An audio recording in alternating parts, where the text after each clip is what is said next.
সময় আলহামদুলিল্লাহ, ঠিক কি না? আলহামদুলিল্লাহ বললে নেয়ামত বাড়ায় দেয় কে? আর আলহামদুলিল্লাহ না বললে নেয়ামত কেড়ে নেয় কে?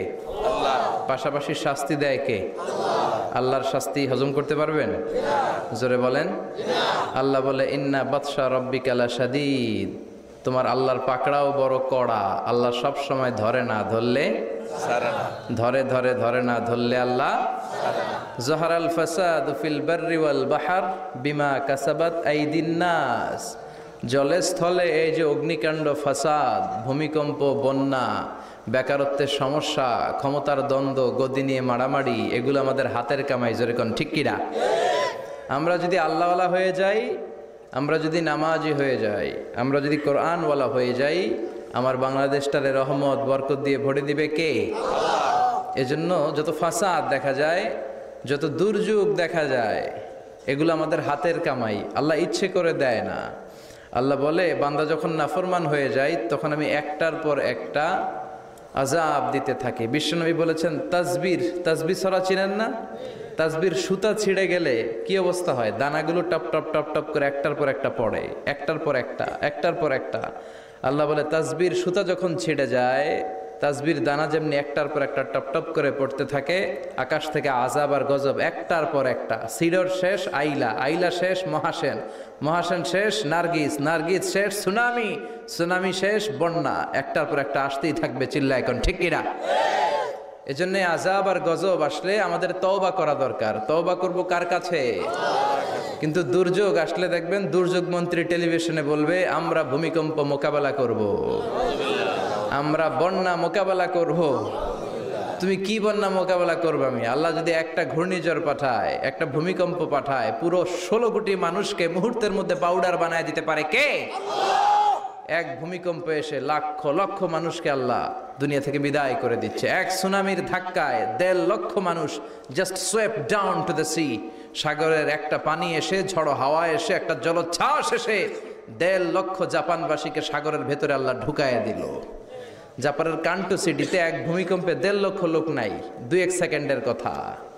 ইন্দোনেশিয়ার সুমাত্রা, বান্দা আচেহ প্রদেশে লাখ মানুষ নাই। তামিলনাড়ু স্টেটে হাজার হাজার মানুষ নাই। এজন্য ভূমিকম্প দুর্যোগ আসলে কখনোই বলা উচিত না যে আল্লাহর পাঠানো এই দুর্যোগ আর গজবকে আমি মোকাবেলা করব। আরে আল্লাহর পাঠানো একটা মশা মোকাবেলার ক্ষমতাও তো আমাদের নাই, ঠিক কিনা? এখান থেকে কেউ যদি কয়েকটা ভাউয়া ব্যাংক ছেড়ে দেয় মাহফিলের মধ্যে, এখানে একটা ভাউয়া ব্যাংক, মাঝখানে একটা, পেছনে একটা, আপনাদের পাওয়া যাবে? ব্যাং আর কি লাভ দিবে? ব্যাঙের সে 3 ডবল লাভ দিয়ে আমরা দৌড়াবো, ঠিক কিনা? আমাদের কোনো ক্ষমতাই নাই। আমরা হচ্ছে দুর্বল, দুর্বলের ঘরের দুর্বল। আমগো 14 গোষ্ঠী দুর্বল। সবল হচ্ছে একজন, তিনি কে? কেউ যেটা পারে না পারে কে? কেউ যেটা দেয় না দেয় কে? কেউ যেটা শোনে না শোনে কে? এজন্য দুর্যোগ আসলে, ইমার্জেন্সি পরিস্থিতি যদি দেশে আসে, সরকার বাহাদুরের উচিত, মন্ত্রীদের উচিত টেলিভিশনে এসে বলা যে আমরা জাতীয় তওবা দিবস ঘোষণা করলাম। কি দিবস? শোক দিবস করে কোনো লাভ নাই, করতে হবে তওবা দিবস। প্রধানমন্ত্রী বলবে যে আমিও তওবা করলাম, 17 কোটি জনগণ আমার, তোমরাও তওবা করো। প্রধানমন্ত্রী বলবে আমিও নামাজি হয়ে গেলাম, তোমরাও নামাজি হও। তাহলে দেশটার ভেতরে রহমত দিয়ে দিবে কে? বরকত দিবে কে? আর যদি মিডিয়া কর্মীদের সামনে দাঁড়ায় বলি ভূমিকম্প মোকাবেলা করব, আমাদের পর্যাপ্ত খাদ্য মজুদ আছে, কিচ্ছু হবে না, দুর্ভিক্ষ হবে না, তাহলে আযাব আর গজব চাপায় দিবে কে? আমাদেরকে রিজিকের ব্যবস্থা করে কে? ওয়ামা মিন দাব্বাতিন ফিল আরদি ইল্লা আলাল্লাহি রিজকুহা ওয়া ইয়ালামু মুস্তাকাররাহা ওয়া মুস্তাওদাআহা কুল্লুন ফি কিতাবিম মুবিন। আল্লাহ বলেন রিজিকের মালিক আমি একজন, তিনি কে? আল্লাহ। আমি আল্লাহ রিজিক দেই, মানুষগুলোরে রিজিক দেই, জিনগুলোরে রিজিক দেই, পাখিগুলোরে রিজিক দেই, সাগরের মাছগুলোরেও রিজিক দেয় কে? সাগরের তিমি মাছ সাগরের এক মাথা থেকে আরেক মাথায় খালি পেটে বের হয়ে যায়, দিন শেষে তিমি মাছের পেটটা ভর্তি করে তিমি মাছরে ফিরায় দেয় কে? বাবুই পাখি তার বাসা ছেড়ে সকালবেলা খালি পেটে বের হয়, বিকেল বেলা পাখির পেটকে ওদর পূর্তি করে পাখিটারে বাসায় ফিরায় দেয় কে? রিকশাওয়ালার পকেটের টাকা নাই, আল্লাহর নাম নিয়ে রিক্সাওয়ালা সকালবেলায় রিক্সা নিয়ে বের হয়ে যায়, বিকেলবেলা রিক্সাওয়ালার পকেট ভর্তি করে টাকা দিয়ে পাঠায় কে? এজন্য রিজিকের মালিক একজন, দুনিয়ার কেউ রিজিক দিতে পারে না। পৃথিবীর সব রিজিকের রাস্তাগুলো যদি বন্ধ হয়ে যায়, সামান্য রিজিক তৈরি করার ক্ষমতা আমাদের আছে নাকি? এই পৃথিবীতে 4 জন বাদশা ছিলেন, 2 জন মুমিন, 2 জন কাফের, যারা গোটা বিশ্বের বাদশা। গোটা বিশ্বের 2 জন মুসলিম, 2 জন কাফের। কাফিরের একজনের নাম নামরুদ, আর একজনের নাম বখতানাসর। আর মুমিন একজন হচ্ছে সাইয়েদনা সুলাইমান আলাইহিস সালাম, আর একজন হচ্ছে যুলকারনাইন। তো সাইয়েদনা সুলাইমান আলাইহিস সালাম আল্লাহকে বলল, আল্লাহ আমি গোটা বিশ্বের বাদশাহ, আমি গোটা পৃথিবীর সব মানুষগুলোকে একবার লাঞ্চ খাওয়াতে চাই। কি খাওয়াতে? লাঞ্চ মানে কি? দুপুরের খাবার। আল্লাহ বলবেন নো। আল্লাহ বললেন no, it's not your job Sulaiman. Sulaiman, এটা তোমার জব না, it's my duty, it's my job, it's my business. এটা আমার কাজ, আমার কাজ তুমি করতে যাও না। সাইয়েদনা সুলাইমান বললেন, আল্লাহ আমারে ট্রাই করার চেষ্টা দেন, সুযোগ দেন, আমাকে একটু ট্রাই করার সুযোগ দেন, চেষ্টা করার সুযোগ দেন। আমি একটু চেষ্টা করতে চাই গোটা বিশ্বের সব প্রাণীকুলকে, মৎস্যকুলকে, জিনকুলকে, মানবকুলকে খাওয়াতে চাই। আল্লাহ বললেন, সুলাইমান এইটা তোমার কাজ নয়, তুমি পারবা না, কাজটা কার? আমি রিজিক দেই। সেদিন সুলাইমান বললেন, লেট মি ট্রাই, আমাকে একটু চেষ্টা করার তৌফিক দেন, আমি একটু করি, দেখি না পারি কিনা। আল্লাহ রাজি হয় না, সুলাইমান নবীও ছাড়ে না। ভেজাল আছে না নাই? সুলাইমান আলাইহিস সালামের জোরাজুরিতে আল্লাহ রাজি হলেন। সাইয়েদনা সুলাইমানের অনুসারী ছিল জিনেরা। জিনেরা আবার ওনার কথা শুনতো। উনি জিনদের নিয়ে গোল টেবিল বৈঠক করলেন আর বললেন, সাগরের তীরে বিশাল বড় বড় ডেগের মধ্যে রান্না করো, আফ্রিকার গরুগুলোকে ফ্রাই করো, তিমি মাছগুলোকে ভুনা করো, খাসিগুলোকে রেজালা করো, পোলাও করো, খিচুড়ি করো, বিরিয়ানি করো, সব ধরনের খাবার জমা করো। অমুক অমুক দিন দুপুর বেলায় আমি সাইয়েদনা সুলাইমান আলাইহিস সালাম গোটা বিশ্বের সবাইকে দুপুরের খাবার খাওয়াবো। জিনেরা বড় বড় পাতিলে রান্না করা শুরু করে দিল। রাতে সাগরের তীরে 40 কিলোমিটার এরিয়ার মধ্যে রান্নার স্তূপ।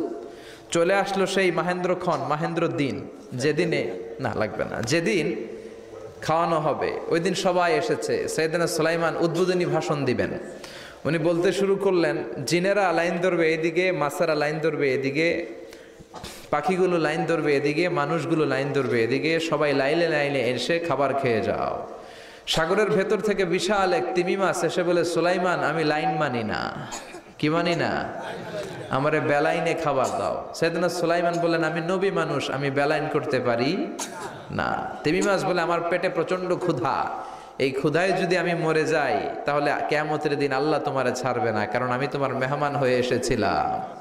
ঝামেলা আছে না নাই? সাইয়েদনা সুলাইমান বললেন, বিপদে কি করি? আসলেই তো এই তিমি মাছ আমার মেহমান, আজকে না খেয়ে যদি মারা যায় কিয়ামতের দিন আল্লাহ আমারে ছাড়বে না। সাইয়েদনা সুলাইমান বললেন, ঠিক আছে, শুধু এই তিমি মাছের জন্য বেলাইন, বাকি সবাই লাইনে খাবে। কিছু লোক আছে দেখবেন সব জায়গায় বেলাইন করে, আছে না নাই? র্যাব আছে, পুলিশ আছে, এর ফাঁকে বেলাইন করে ফেলায়, আছে না নাই? তো সাইয়েদনা সুলাইমান জিনদের আদেশ করে দিল, যাও আফ্রিকার একটা গরু, রোস্ট করা একটা গরু তিমি মাছের পেটের ভিতরে ঢুকায় দাও। তিমি মাছ বলল, সুলাইমান আমি হা করে রাখবো আমার মুখটা, যতক্ষণ না আমার পেট না ভরে তুমি খাবার দিতে থাকবা, পেট ভরে গেলেই মুখ বন্ধ করে ফেলবো। সাইয়েদনা সুলাইমানের কথা অনুযায়ী জিনের বাদশা একটা আস্ত গরু ফ্রাই করা তিমি মাছের পেটের ভিতরে ঢুকায় দিছে, কিন্তু তিমি মাছ হা করে আছে। সাইয়েদনা সুলাইমান বললেন, কয়েকটা খাসি মেরে দাও। একটা খাসি দিয়ে দিল, তারপরও হা করে আছে। বড় বড় ডেক থেকে পোলাও দাও, খিচুড়ি দাও, বিরিয়ানি দাও, আরো কয়েকটা গরু দাও, হা করে আছে। আরো কয়েকশো গরু দাও, হা করে আছে। আরো কয়েক হাজার গরু দাও, হা করে আছে। সুবহানাল্লাহ কইবেন না?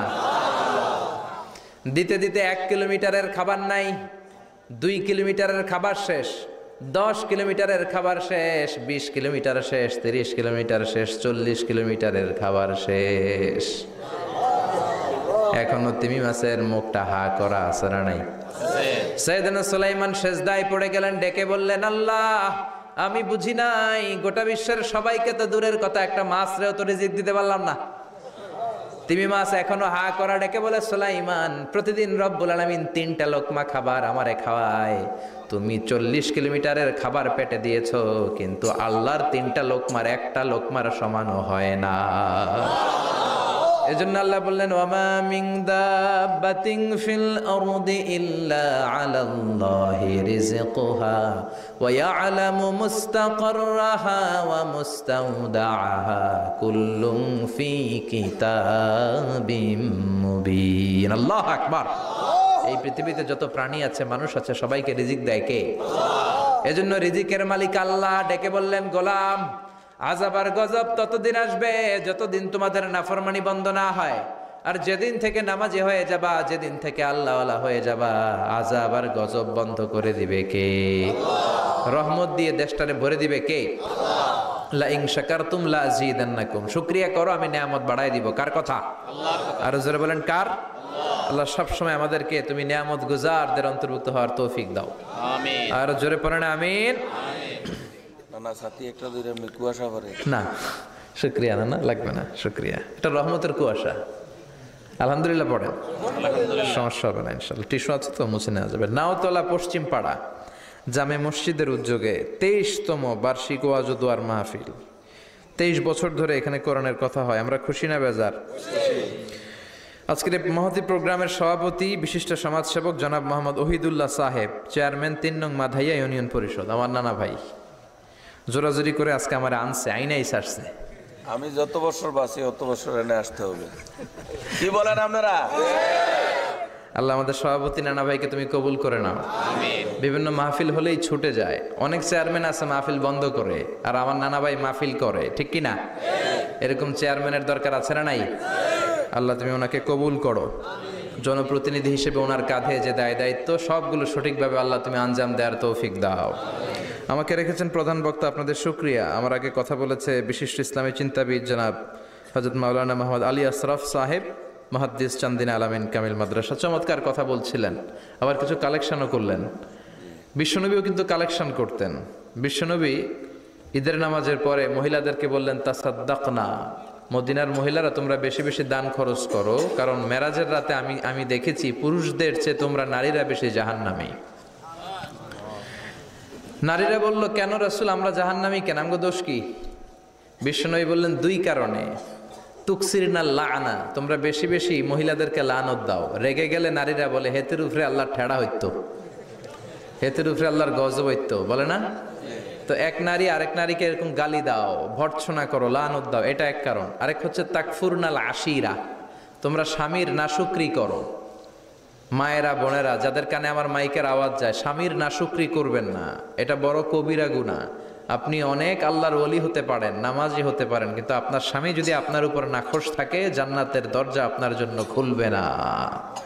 বিশ্বনবী ফাতেমারে বললেন, ফাতেমা, আলী কোথায়?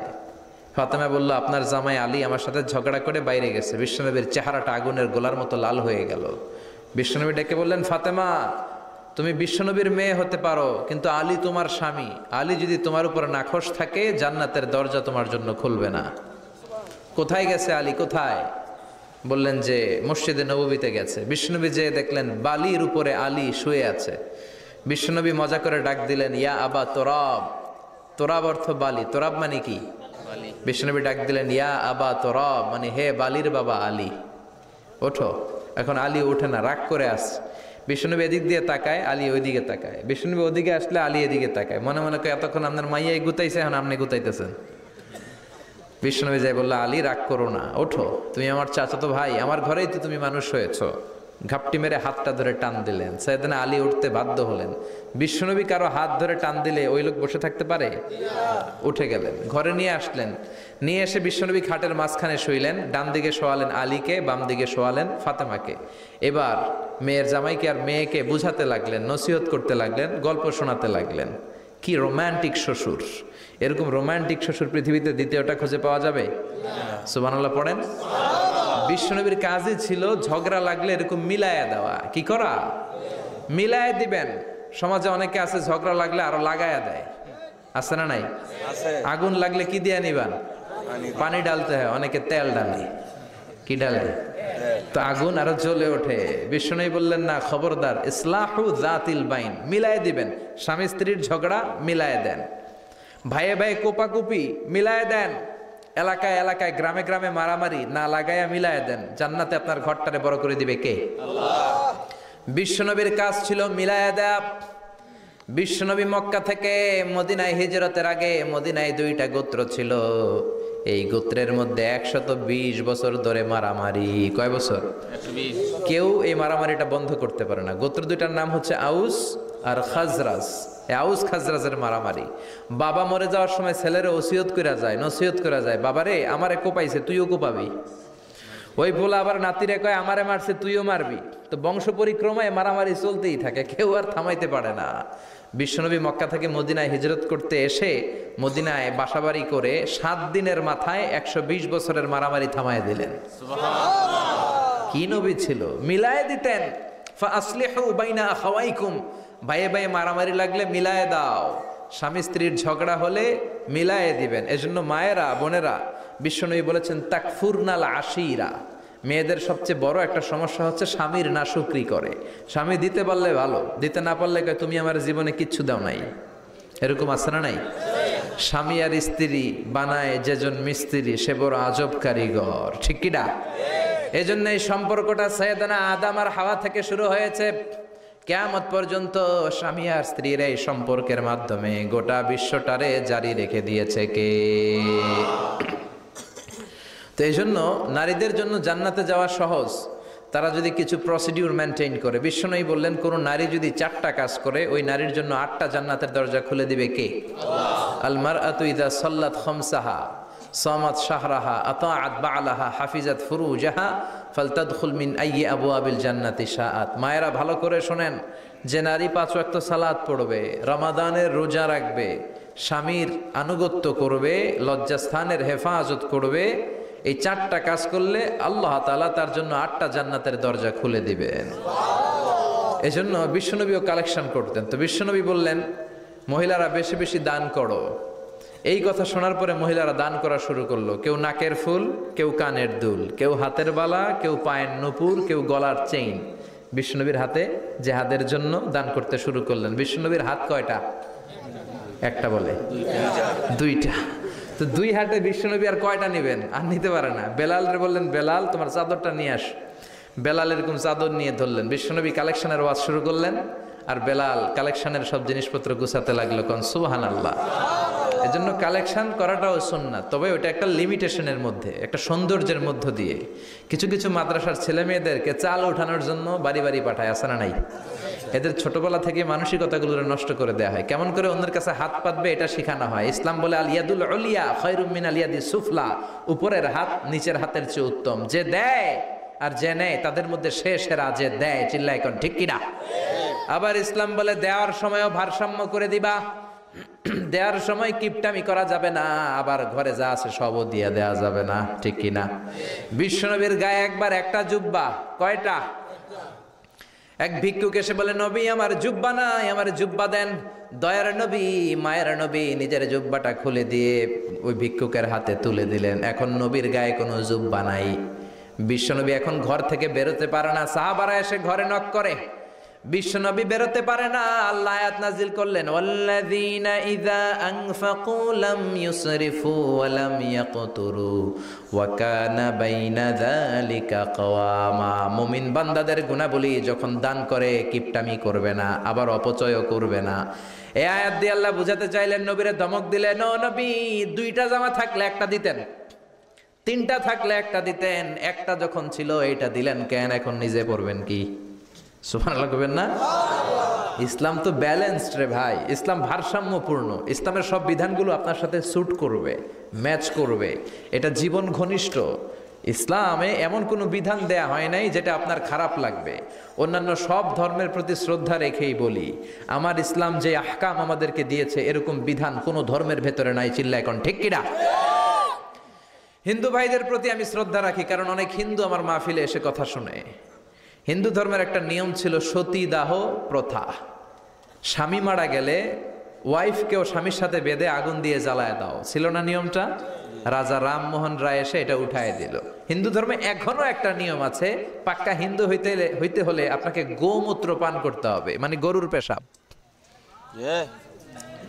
লা ইলাহা ইল্লাল্লাহ, লা ইলাহা ইল্লাল্লাহ, লা ইলাহা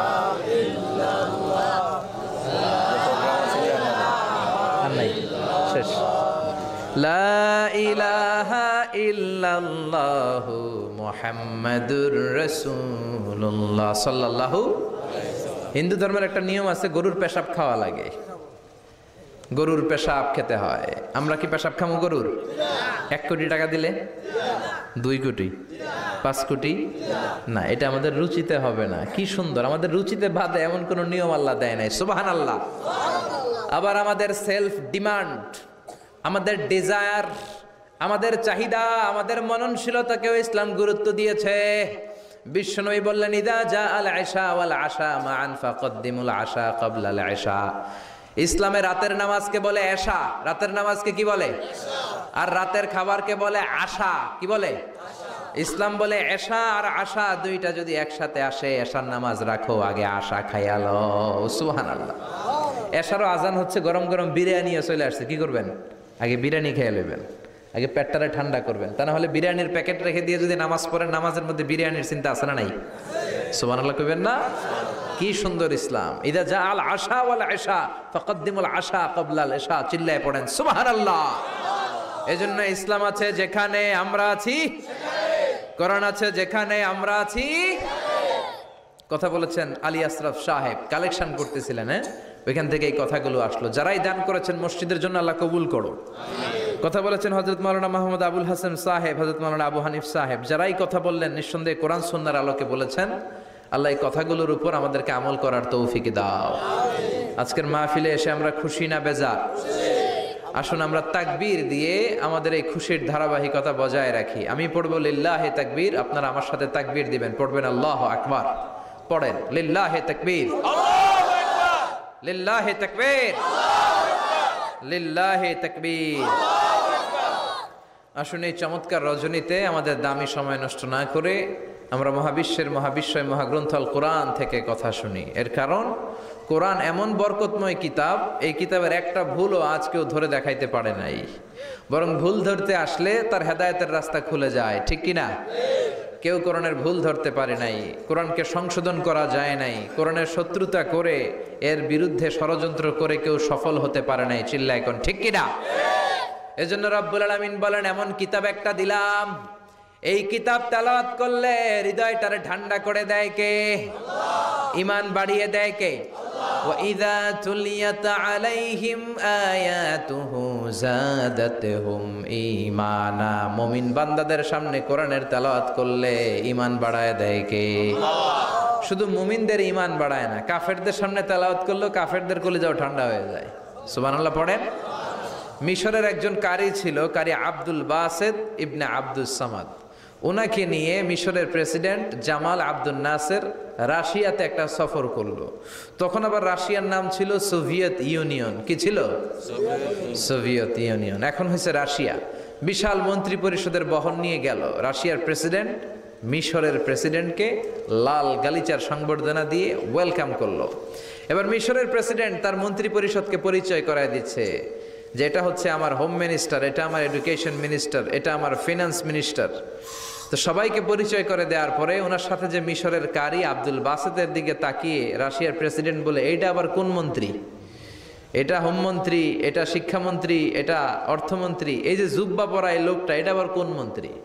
তো মিশরের প্রেসিডেন্ট বলে, এটা আমাদের কোনো মন্ত্রী না, এটা আমগো কারি। এটা কি? হেরা কি কারি কি বুঝে? এরা বলতেছে কারি আবার কি? তো মিশরের প্রেসিডেন্ট জামাল আব্দুল নাসের বলে, he is the resider of our holy book Quran. তিনি আমাদের ধর্মীয় গ্রন্থ কোরআন তেলাওয়াত করে আমাদেরকে শোনায়।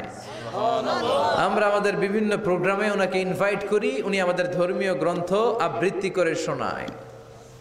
তো রাশিয়ার প্রেসিডেন্ট বলে, তোমাদের ধর্মগ্রন্থ আবৃত্তি করে শোনায় তোমাদের প্রোগ্রামে? আজকে রাতেও তো আমাদের জাতীয় প্রোগ্রাম, একটা বড় প্রোগ্রাম আছে, যেই প্রোগ্রামে আমরা সবাই মদ খাবো আর বেলি ড্যান্স দেখবো। কোমর দুলানো ডান্স, রুব্বানে নাচে কোমর দুলাইয়া, এই কোমর দুলানো ডান্স আমরা দেখব। তো তুমি যদি বলো আজকের এই ডান্স বন্ধ করে আমরা তোমাদের কারি সাহেবের কাছ থেকে তেলাওয়াত শুনতে পারি, জামাল আব্দুল নাসের বলল ঠিক আছে তাই করেন, ডান্স বন্ধ করে দেন। তো রাশিয়ার প্রেসিডেন্ট কয়, ওকে ডান, দ্য ডিসিশন ইজ ফাইনাল। আজকে রাতে কোমর দুলানো নৃত্য হবে না, আজকে তোমাদের কারি সাহেবের তেলাওয়াত শুনবো আর মদ খাবো। কি খাবো? ড্যান্স বন্ধ করছে, মাগার মদ বন্ধ করে নেই। তো আব্দুল বাসেদ রাজি হলেন। ওনাকে নিয়ে যাওয়া হলো, সিঙ্গাররা গিটার দিয়ে যেখানে গান গায় ওখানে বসানো হলো ওনারে। আর সবার হাতে মদ, হুইস্কি, রেড ওয়াইন, অ্যালকোহল নিয়ে বসেছে যে মদ খাবে। রাতে এরা মদ খায়, 2-1 প্যাক না খেলে এদের ঘুম হয় না। তা আব্দুল বাসেত ওই দিন তেলাওয়াত করেছিলেন চোখ বন্ধ করে। আর চোখ বন্ধ করার আগে, তেলাওয়াতের আগে আল্লাহ বলেছেন, আল্লাহ এই যে এতগুলো কমিউনিস্ট লিডার, আমি আমার গলায় তুমি যত সুর দিয়েছ, আমি দরদ দিয়ে তেলাওয়াত করব, তুমি তোমার কোরআনের বাণীটা এই কমিউনিস্ট কাফের লিডারদের অন্তরের ভিতরে ঢুকাইয়া দিও। সবাই মদ নিয়ে রেডি। উনি শুরু করলেন আউযু বিল্লাহি মিনাশ শাইতানির রাজিম বলে তেলাওয়াত শুরু করলেন। ওনার তেলাওয়াত যখন শুরু হলো, কেউ আর মদ খায় না, মদের গ্লাস রেখে দিয়ে সবাই ওনার দিকে তাকিয়ে রইল। উনি ওনার কণ্ঠে যত দরদ ছিল, সুর ছিল, সুরের ঝংকার ছিল, মেলোডি ছিল, ভয়েস ছিল, সব উজাড় করে কোরআন তেলাওয়াত করতে লাগলেন। কমিউনিস্ট লিডারগুলো তেলাওয়াত শুনতে শুনতে মনের অজান্তে চোখের পানি ছাড়তে শুরু করছে। লম্বা সময় তিনি তেলাওয়াত করলেন, ওরাও মদ খাওয়া রেখে দিয়ে কান্না জুড়ে দিল। তেলাওয়াত শেষ, চোখ খুলে দেখে কেউ মদ খায় নাই, সবার চোখে পানি। মিশরের প্রেসিডেন্ট জামাল আব্দুল নাসের ওদেরকে বলল, did you understand the meaning of the verses of the holy Quran? এই যে আমাদের কারি সাহেব তেলাওয়াত করছে, তোমরা কি অর্থ বুঝছো? কয় না, বুঝি নাই। তো কান্দলা কেন, চোখে পানি কেন? কমিউনিস্ট কাফের লিডাররা বলে, আমাদের জীবনে এত সুন্দর তেলাওয়াত, সুরেলা কণ্ঠ আমরা শুনি নাই। এই তেলাওয়াতটা শুনে আমাদের হৃদয় ঠান্ডা হয়ে গেছে, যদিও বুঝি না, কিন্তু হৃদয়টা ঠান্ডা ঠান্ডা লাগে, অন্তরটা প্রশান্ত প্রশান্ত লাগে। আমাদের অন্তরে অনেক জ্বালা, অনেক যন্ত্রণা, আমাদের অনেক দুঃখ আর কষ্ট, এগুলোকে ভুলে থাকার জন্য আমরা রাতে বেলি ড্যান্স দেখি আর মদ খাই। তবে এরকম কারি যদি আমাদের দেশে থাকতো, আমরা বেলি ড্যান্স না দেখে প্রতিদিন রাতে তেলাওয়াত শুনতাম। ওই কোরআন আজও আছে না নাই? আজও সেই কোরআন আছে, হাদিস আছে, সেই ঈমান আর মানুষ নে, সেই আলী হায়দারে ওসমান নেই। আজানের ধ্বনি আছে আগেরই মতোই, আজানের ধ্বনি আছে আগেরই মতোই, বেলালের সেই রূহ নেই, বেলালের সেই রূহ নেই। আজও সেই কোরআন আছে, হাদিস আছে, সেই ঈমান আর মানুষ নেই, সেই আলী হায়দারে ওসমান নেই। চিল্লা এখন ঠিক কিনা? এজন্য কোরআন আজও আছে। ওই কোরআন থেকে দরদ দিয়ে তেলাওয়াত করতে পারলে কাফেরদের হৃদয়কেও ঠান্ডা করে দিবে কে? এজন্য এই কিতাব এমন কিতাব, যেই কিতাবের ভুল খুঁজে বের করা যায় না। ভুল ধরতে আসলেই তার ভুলটাই আল্লাহ তার চোখের সামনে তুলে ধরে, চিল্লায় বলেন ঠিক কিনা? সেই কোরআন থেকে আমরা কথা শুনবো, সেই কোরআনের আলোতে নিজেদেরকে আমরা আলোকিত করার চেষ্টা করব। রাজি আছেন? অনেক রাত, সময় আমাদের কম, কথা আমাদের বেশি। আসুন সরাসরি আমরা মহাবিশ্বের মহাবিশ্বয় মহাগ্রন্থ আল কোরআন আল করিম থেকে আমরা কথা শুনবো। আমি আমার খুতবার শুরুতে সূরাতু বনী ইসরাইলের ছোট্ট একটা আয়াত তেলাওয়াত করেছি। আজকের এই চমৎকার রাতের আলোকে কিছু কথা শুনবো। সবাই পড়েন ইনশাআল্লাহ। সূরা বনী ইসরাইলের এই 23 নম্বর আয়াতে আল্লাহ তাআলা ইরশাদ করে বলছেন, ও আমার গোলামেরা, আমি আল্লাহর পক্ষ থেকে তোমাদের জন্য স্পেশাল 2টা ফায়সালা আছে, স্পেশাল 2টা ঘোষণা আছে। এই ঘোষণাগুলার কোনো নড়চড় হবে না, অনড় ঘোষণা। ফায়সালা কয়টা? 2টা। রব্বুল আলামিন বলেন, ওয়াকাদা রাব্বুকা আল্লা তা'বুদু ইল্লা ইয়াহু ওয়া বিল ওয়ালিদাইনি ইহসানা। আমি আল্লাহর প্রথম ফায়সালা হলো আল্লাহ তা'বুদু ইল্লা ইয়াহ। এই জমিনে কারো ইবাদত করা যাবে না একজনের ছাড়া, তিনি কে? কারো জিকির করা যাবে না একজনের ছাড়া, তিনি কে? কাউকে সেজদা দেয়া যাবে না একজনকে ছাড়া, তিনি কে? এখন আপনি যদি মসজিদেও সেজদা দেন, মাজারেও সেজদা দেন, তাহলে কি আপনি আল্লাহর বান্দা হতে পারলেন নাকি? মাজারে সেজদা দেয়া যাবে না, সেজদা দিতে হবে মসজিদে। সেজদা পাওয়ার অধিকারী একজন। এজন্য আল্লাহ বলেন, ওয়াসজুদ ওয়াক্তারিব, সেজদা দাও, আমার নিকটবর্তী হও। বান্দা যখন সেজদা দেয় বান্দা আল্লাহর কাছে চলে যায়। দেখা যায় মসজিদের মধ্যে সেজদা পড়ে, কার্পেটের মধ্যে সেজদা পড়ে, জায়নামাজে পড়ে। আল্লাহ বলে না, জায়নামাজে পড়ে নাই, আমি আল্লাহর কুদরতি পায়ের উপরে তোর সেজদাটা পড়েছে। এজন্য সেজদা দেওয়ার দরকার আছে না নাই? যারা সেজদা দেয় তাদের সাথে কোরআনের আইন বাস্তবায়নের দরকার আছে না নাই? এজন্য আল্লাহ বললেন আমার ফয়সালা দুইটা। জোরে বলেন কয়টা? এক নম্বর ফয়সালা আল্লাহ তা'বুদু ইল্লা ইয়া, এক আল্লাহ ছাড়া অন্য কারো ইবাদত করা যাবে না। আল্লাহ বললেন জিন জাতি আর মানব জাতি, এই দুইটা জাতিকে আমি তৈরি করেছি শুধুমাত্র আমার ইবাদতের জন্য। কার কথা? ওমা খালাকাতুল জিন্না ওয়াল ইনসা ইল্লা লিয়াবুদুন, জিন জাতি এবং মানব জাতিকে আমি তৈরি করলাম আমার ইবাদতের জন্য। কার ইবাদত? ডাকবেন কারে? নাকি খাজা বাবারে? কেউ ফিরে না খালি হাতে, খাজারে তোর দরবারেতে, বলে না? ভুয়া কথা। দরবারে যে খালি হাতে ফিরে না, এটা একটা ভুয়া কথা। কত দরবার থেকে মানুষ খালি হাতে ফিরে। জামা নিয়ে গেছে, জামা হারাই গেছে। মোবাইল নিয়ে গেছে, মোবাইল চুরি হয়ে গেছে। জুতা নিয়ে গেছে, জুতা চোরে নিয়ে গেছে, এখন খালি হাতে খালি পায়ে ফিরে আসে। এরকম আছে না নাই? একটা দরবার থেকে কেউ কোনোদিন খালি হাতে ফিরে না। দরবারটা কার দরবার? কেউ ফিরে না খালি হাতে, আল্লাহ রে তোর দরবারেতে। বলেন কেউ ফিরে না। আমরা নামাজে আল্লাহরে বলি আল্লাহ ইহদিনাস সিরাতাল মুস্তাকিম, আমাদেরকে আপনি সিরাতুল মুস্তাকিম দেন। বলি কি বলি না?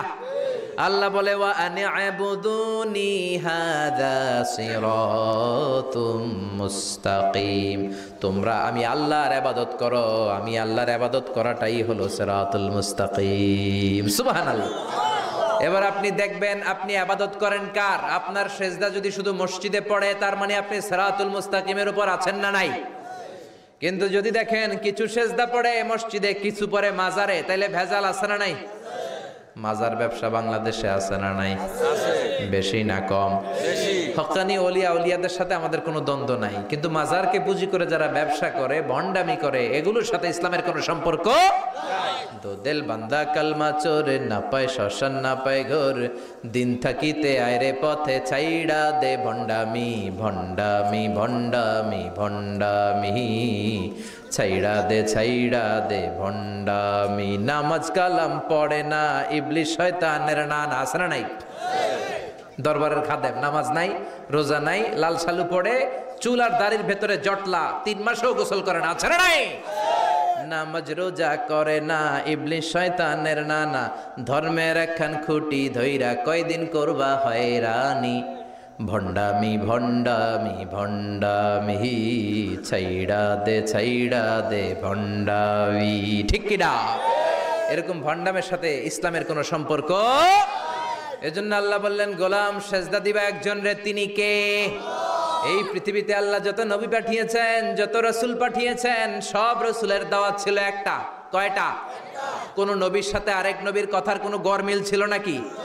এক নবী বলছে আল্লাহর ইবাদত করো, আরেক নবী এসে বলছে কৃষ্ণের ইবাদত করো। এরকম হয়েছে? এক নবী বলে আল্লাহর ইবাদত করো, আরেক নবী বলে গৌতম বুদ্ধের ইবাদত করো। এরকম আছে নাকি?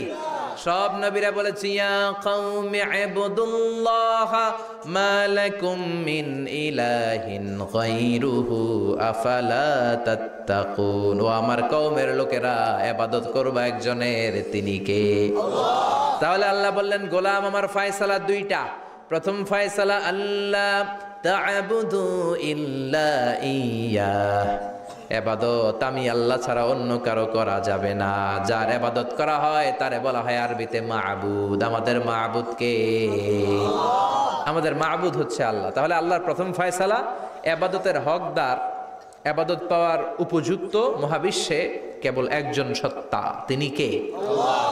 আল্লাহর এই ফয়সালার সাথে, সিদ্ধান্তের সাথে আপনার একমত? দ্বিমত নাই কেউ? কেউ নাই? তাহলে দ্বিতীয় ফয়সালাটা শুনি। হ্যাঁ, আল্লাহ বললেন ওয়াবিল ওয়ালিদাইনি ইহসানা, আমি আল্লাহর প্রথম ফয়সালা, আমি ছাড়া কারো ইবাদত চলবে না। আমি আল্লাহর দ্বিতীয় ফয়সালা, মাতা পিতার সাথে তোমরা ইহসান করবা, মাতা পিতার সাথে ভালো আচরণ করবা, মাতা পিতার কাছ থেকে দোয়া নিবা। আল্লাহর দ্বিতীয় ফয়সালা মা বাবাকে নিয়ে, প্রথম ফয়সালা আল্লাহকে নিয়ে। স্বয়ং আল্লাহর ব্যাপারে আল্লাহ বললেন আমার ইবাদত ছাড়া অন্য কারো ইবাদত চলবে না। দ্বিতীয় ফয়সালা বললেন আমার ইবাদতের পরেই যেই বড় ফরজটা তোমাদের উপর আমি চাপিয়ে দিলাম, মাতা পিতার খেদমত। চিল্লায় কোন আল্লাহু আকবার। আল্লাহর ইবাদত করা যেমনি ফরজ, মা বাবার খেদমত করাও ফরজ করেছে কে? নাকি মা বাবার খেদমত নফল নাকি অপশনাল? এটা কেউ কম্পালসারি করেছে কে? মা বাবা আপনার সবচেয়ে বড় পীর, মা বাবা আপনার সবচেয়ে বড় দামি জিনিস। এই পৃথিবীর সব আল্লাহর ওলিগুলা যদি কোরআন খতম করে একটা গ্লাসের পানির মধ্যে ফু দেয়, আর আপনার জনম দুঃখিনী মা যদি শুধু বিসমিল্লাহ পড়ে আরেকটা গ্লাসের পানির মধ্যে ফু দেয়, আল্লাহর কসম আপনার মায়ের দোয়াটা আগে আগে কবুল হয়ে যাবে। ওগো মা তুমি এই ধরনের শ্রেষ্ঠ নেয়ামত, তোমারই পদতলে রয়েছে জান্নাত। ওগো মা তুমি এই ধরনের শ্রেষ্ঠ নেয়ামত, তোমারই পদতলে রয়েছে জান্নাত। ঠিক কিনা? এজন্য আল্লাহ বললেন প্রথম ফয়সালা আমি আল্লাহর ইবাদত করবা, দ্বিতীয় ফয়সালা মা বাবার সাথে ইহসান করবা। কি করবা? ইহসান। সবাই বলেন। এগুলো কোরআনে বর্ণিত টার্মিনোলজি, মানে পরিভাষা, এগুলো মুখস্থ করবেন। দুনিয়াতে কত পরিভাষা মুখস্থ করছেন, কত জ্যামিতির সূত্র মুখস্থ করেছেন, কত ইংরেজি ভাব সম্প্রসারণ মুখস্থ করেছেন, কিন্তু কোরআনের কথাগুলো মানুষ শুনতে চায় না। মাতা পিতার প্রতি আমরা সবাই আজকে থেকে ইহসান করব। কি করব? আমরা বললাম আল্লাহ ইহসান কি? ইহসানের ব্যাখ্যা দেন। আল্লাহ নিজেই কোরআনে ইহসানের ব্যাখ্যা দিলেন, ইম্মা يبلغن عندك الكبر أحدهما أو كلاهما فلا تقل لهما أف। ইহসানের ব্যাখ্যা হলো, আল্লাহ বললেন ইহসানের ব্যাখ্যা কি? শোনো শোনো। ইহসানের 5টা ব্যাখ্যা আল্লাহ দিলেন। প্রথম ব্যাখ্যা হলো মা বাবা যখন বার্ধক্যে উপনীত হয়, মা বাবার বয়স যখন 60 হয় 70 হয়, তখন তাদের কোনো কর্মকাণ্ডের কারণে ছেলে মেয়ে হিসেবে নাক ছিটকানো যাবে না, শব্দটাও করা যাবে না। কার কথা? মা বাবা আমাদের অনেকেরই বয়স হয়ে গেছে 60-70, আছে না নাই?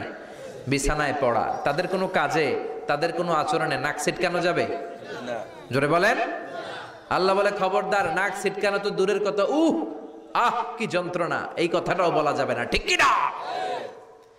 এর কারণ আমরা যখন ছোট ছিলাম আমরা কম জ্বালাতন করি নাই। আমরা যখন ছোট ছিলাম কম কষ্ট মায়েরে দেই নাই। আপনার কত বছর আগের ঘটনা খেলা আছে? আপনার বয়স যখন 3, কি হয়েছিল? খেলা আছে তো? 3 বছরের কথা যদি আপনার খেলা না থাকে, আপনার বয়স যখন 2 ছিল কি জ্বালাতন করছেন মনে আছে? বয়স যখন ছিল 1 তখন তো আরো বেশি জ্বালাইছেন, তখন তো আমরা আরো বেশি জ্বালিয়েছি। ঠিক কি না? আল্লাহ বলেন তোমরাও কম জ্বালাও নাই। পেশাব পায়খানা করে ঘর ভরায় দিতা, শীতের রাতে বিছানা ঠান্ডা করে দিতা, ডান দিকে নিয়ে তোমার মা তোমার সাথে ঘুমালো, ডান দিকে পেশাব করে ভিজিয়ে দিয়েছো, তোমার মা তোমারে ঘর থেকে বের করে দেয় নাই। বাম দিকে আদর করে রেখেছে, বাম দিকে পেশাব করে ভিজিয়ে দিয়েছো, তারপরেও তোমার মা লাথি মেরে তোমারে ঘর থেকে বের করে দেয় নাই। শীতের রাতে তোমার মা তোমারে বুকে নিয়ে ঘুমালো, কনকনে মাঘ মাসের শীতের রাত পেশাব করে মায়ের জামাটা ভিজিয়ে দিয়েছো। রাত 3টার দিকে মা উঠে জামাটা চেঞ্জ করে নতুন জামা পরে তোমারে কোলে নিয়ে ঘুমিয়েছে, তোমারে ঘর থেকে তাড়িয়ে দিয়েছে নাকি? জোরে বলেন না। মা তোমারে ঘর থেকে বের করে নাই, তাড়ায় দেয় নাই, এতিমখানায় ফেলে আসে নাই, রাস্তায় ফেলে আসে নাই। যেই মা বাবা তোমাদেরকে এত যত্ন করলো, এত আদর করলো, তাদের বার্ধক্যে কোনো কাজের কারণে নাক ছিটকাবা না, তাদেরকে তোমরা বৃদ্ধাশ্রমে দিয়ে আসবা না। কার কথা? বৃদ্ধাশ্রম বাংলাদেশে আছে না নাই? ছেলে আমার মস্ত মানুষ, মস্ত অফিসার, মস্ত ফ্ল্যাটে যায় না দেখা এ পারে ও পার, নানান রকম জিনিস আর আসবাব দামি দামি, সবচেয়ে কম দামি ছিলাম একে মাত্র আমি। ছেলের আবার আমার প্রতি অগাধ সম্ভ্রম, আমার ঠিকানা তাই বৃদ্ধাশ্রম। ঠিক কিনা? মা কেঁদে কেঁদে বৃদ্ধাশ্রমে বালিশ ভিজায়।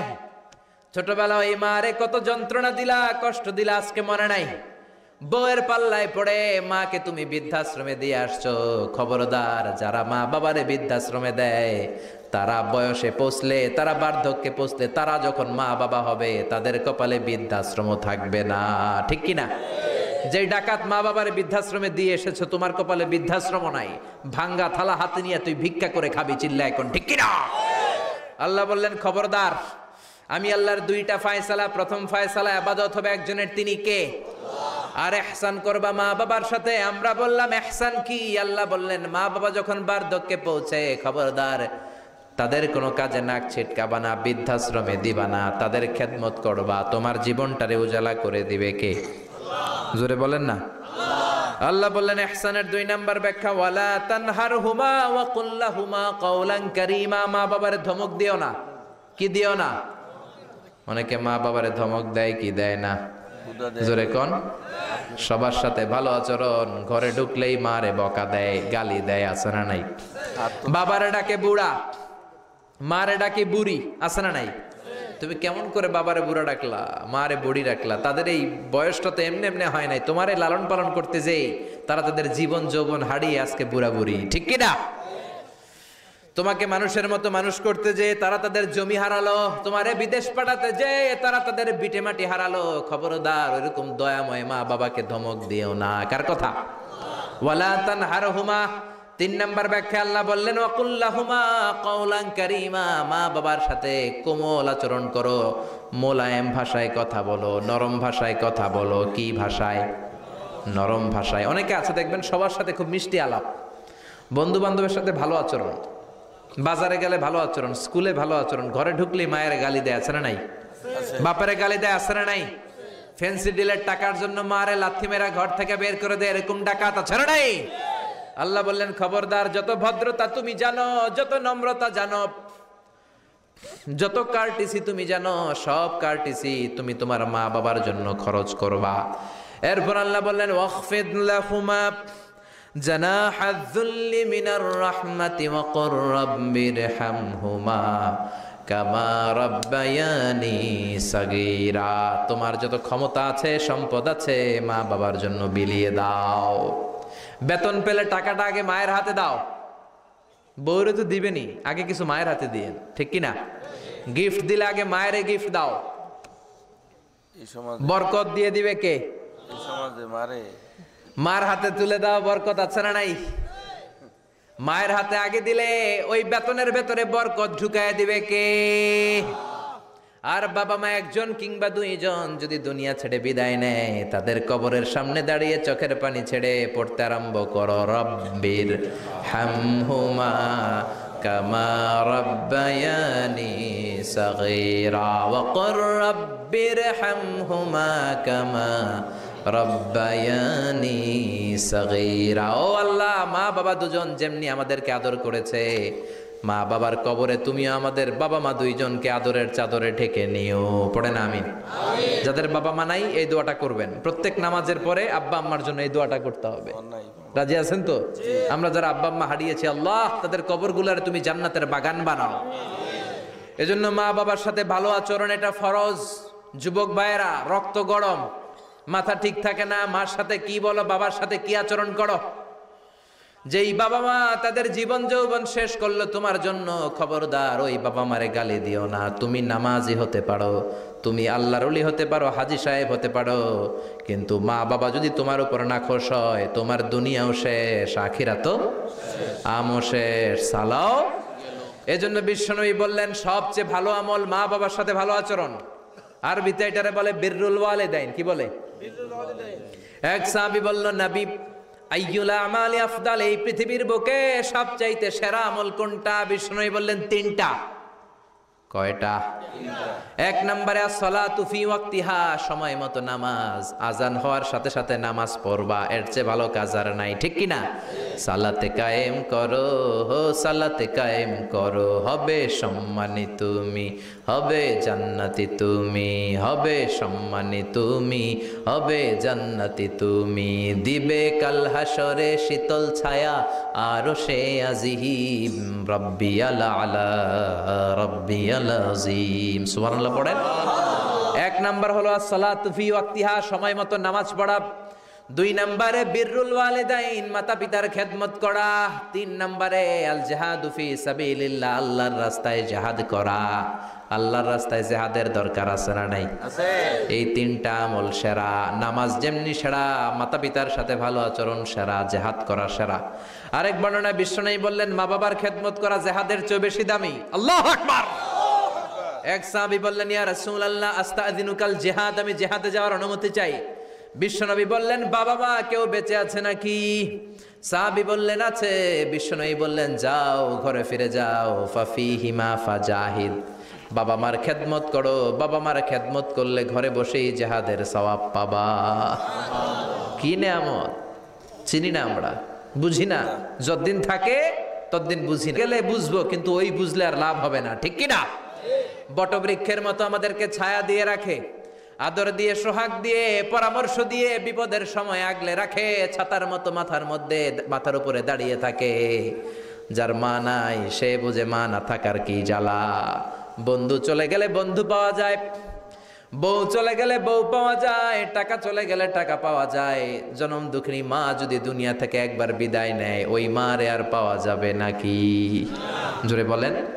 এজন্য বিশ্বনবী বললেন, রেদার রাব্বি ফি রেদাল ওয়ালিদ ওয়া সাখাতুর রাব্বি ফি সাখাতিল ওয়ালিদ। বাবা মা খুশি তো আরশের মালিক খুশি, বাবা মা বেজার তো আরশের মালিক বেজার।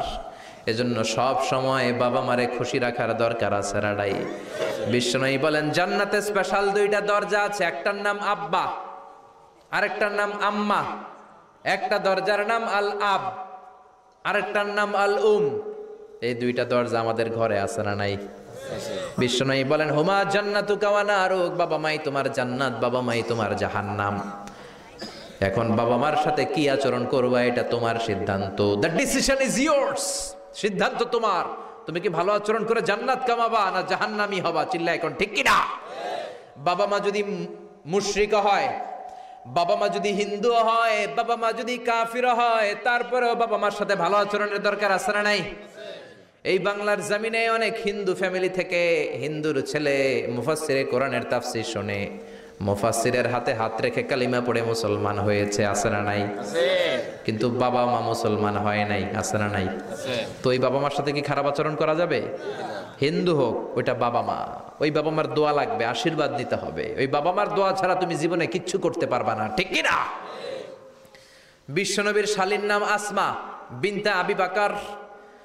বুখারীর বর্ণনা, বিশ্বনবীর কাছে এসে বললেন, নবী গো, ইন্নী মুসলিমা, আমি মুসলমান, ওয়া উম্মি মুশরিকা, আমার মা হলো মুশরিকা, আফা আসলুহা, এখন আমি আমার মুশরিক মায়ের সাথে কি ভালো আচরণ করব নাকি? বিশ্বনবী বললেন, ও আসমা, খবরদার, তোমার মা মুশরিক হোক কাফের হোক, সে তোমার মা, ঠিক কি না? সিলিহা, মা বাবার সাথে ভালো আচরণ করো। সাইয়েদনা ইব্রাহিম, মুসলিম বিশ্বের জাতির পিতা, উলুল আজমি মিনার রসুল, উনি গোটা বিশ্বের মুসলমানদের পিতা, কিন্তু উনার বাপ হচ্ছে কাফের মুশরিক। নাম কি? আজার। আজার ঈমান আনে নাই, কালেমার দাওয়াত গ্রহণ করে নাই, তাই বলে সাইয়েদনা ইব্রাহিম বাবারে গালি দিছে নাকি? মন্দ কথা বলছে? ইয়া আবাতি লিমা তা'বুদু মা লা ইয়াসমা'ু ওয়া লা ইউবসিরু ওয়া লা ইউগনি আনকা শাইআ। বাবারে আদর দিয়ে, সোহাগ দিয়ে, সম্মান দিয়ে বলে, বাবা কেন এই মূর্তির পূজা করো? 10টা হাত এরকম বের করে রেখে, জিহ্বা বের করে রাখে, সামনে মিষ্টি, রসমালাই, দুধমালাই, কত কিছু দিয়ে রাখে, কিচ্ছু খায় না। মূর্তির গায়ে একটা মাছি বসলো, মাছি তাড়াতে পারে না, ঠিক কি না? কেন এই মূর্তির পূজা করেন? যেই মূর্তি কানে শোনে না, চোখে দেখে না। বাবারে বুঝালেন, কিন্তু বাবারে গালি দেয় নাই। তার মানে বাবা যদি মুশরিক হয়, বাবা যদি কাফির হয়, বাবা যদি হিন্দু হয়, তারপরেও বাবার দোয়া নিতে হবে, ঠিক কি না? বাবা মা দোয়া করলেও কবুল, বদদোয়া করলেও। শুধু দোয়া করলে যদি কবুল হইতো তাইলে তেমন ঝামেলা ছিল না, দোয়া করে না তো কি হইছে? কিন্তু বদদোয়া করলেও তো কবুল, দোয়া করে না, যদি বদদোয়া করে মুসিবত আছে না নাই? বাবা মার ছেলে মেয়েদের দৃষ্টান্ত তরমুজ আর ছুরির মতো। বাবা মা হলো ছুরি, ছেলে মেয়ে তরমুজ। তরমুজ নিচে রেখে উপর থেকে ছুরি মারলে তরমুজ কেটে যায়, আবার ছুরি নিচে ধরে রেখে উপর থেকে তরমুজ ফেললেও তরমুজ কেটে যায়। উভয় অবস্থায় তরমুজের ক্ষতি হয়, ছুরির কিছু হয় নাকি? কথা বুঝতে পেরেছেন? এজন্য বাবা মা অনেক বড় নেয়ামত। বিশ্বনবী বললেন, 3 জিনিসের দিকে নজর করা মাত্রই সওয়াব দেয় কে? 1 নম্বরে নাজার ইলাল মুসহাফ, কোরআনের দিকে তাকানো মাত্র সওয়াব। 2 নম্বরে নাজার ইলাল কাবা, কাবার দিকে তাকানো মাত্রই সওয়াব। 3 নম্বরে নাজার ইলা ওয়াজহিল ওয়ালিদাইন, মাতা পিতার চেহারার দিকে রহমতের নজরে তাকালে কবুল হজের সওয়াব দিবে কে? এখানে হাজী সাহেব আছেন না অনেক? আছে 3 লাখ 4 লাখ 5 লাখ দিয়ে হজ করে আসছেন, তো বুকে হাত দিয়ে কেউ বলতে পারবেন হুজুর আমি 100% আমার হজটা কবুল হয়েছে? কেউ গ্যারান্টি দিতে পারবেন? গ্যারান্টি নাই। কিন্তু মায়ের চেহারার দিকে রহমতের নজর নিয়ে তাকালে, ছোটবেলা আমার মারে আমি কত কষ্ট দিলাম, কত কষ্ট করে ফ্যামিলিটা সামলাতে, যে আমার জনম দুঃখিনী মা, কথাগুলো ভেবে মায়ের চেহারার দিকে একটা নজর দেন, কবুল হজের সওয়াব আপনার আমল নামায় দিয়ে দিবে কে? এক সাহাবী বললেন, নবী ওয়ালাউ মি আমাররা, যদি আমি দিনে 100 বার তাকাই তাহলে কি 100টা কবুল হজের সওয়াব হবে নাকি? বিশ্বনবী বললেন, নাম ওয়ালাউ মি আমাররা, 100 বার যদি রহমতের নজরে তাকাও 100টা কবুল হজের সওয়াব হয়ে যাবে। চিল্লায় পড়েন আল্লাহু আকবার। আবার বিশ্বনবী বলতেন, 3 ব্যক্তির দোয়া আল্লাহ ফেরায় না, সালাসু দাওয়াতিন মুস্তাজাবা লা শাক্কা ফিহিন্না, 3টা দোয়া করলেই কবুল। 1 নম্বরে দাওয়াতুস সাইম, রোজাদার ব্যক্তি দোয়া করলে কবুল করে কে? আল্লাহ। 2 নম্বর দাওয়াতুল মুসাফির, মুসাফির দোয়া করলে কবুল করে কে? আল্লাহ। 3 নম্বর দাওয়াতুল ওয়ালিদাইনি লিওয়ালাদিহি, মাতা পিতার দোয়া ছেলে মেয়েদের জন্য কবুল করে কে? মাতা পিতার দোয়াও কবুল, বদদোয়াও। যুবক ভাইরা সাবধান, বদদোয়াও কবুল। বুখারীর বর্ণনা, বনি ইসরাইলের একজন বড় আবিদ ছিল, নাম জুরাইজ। কি নাম?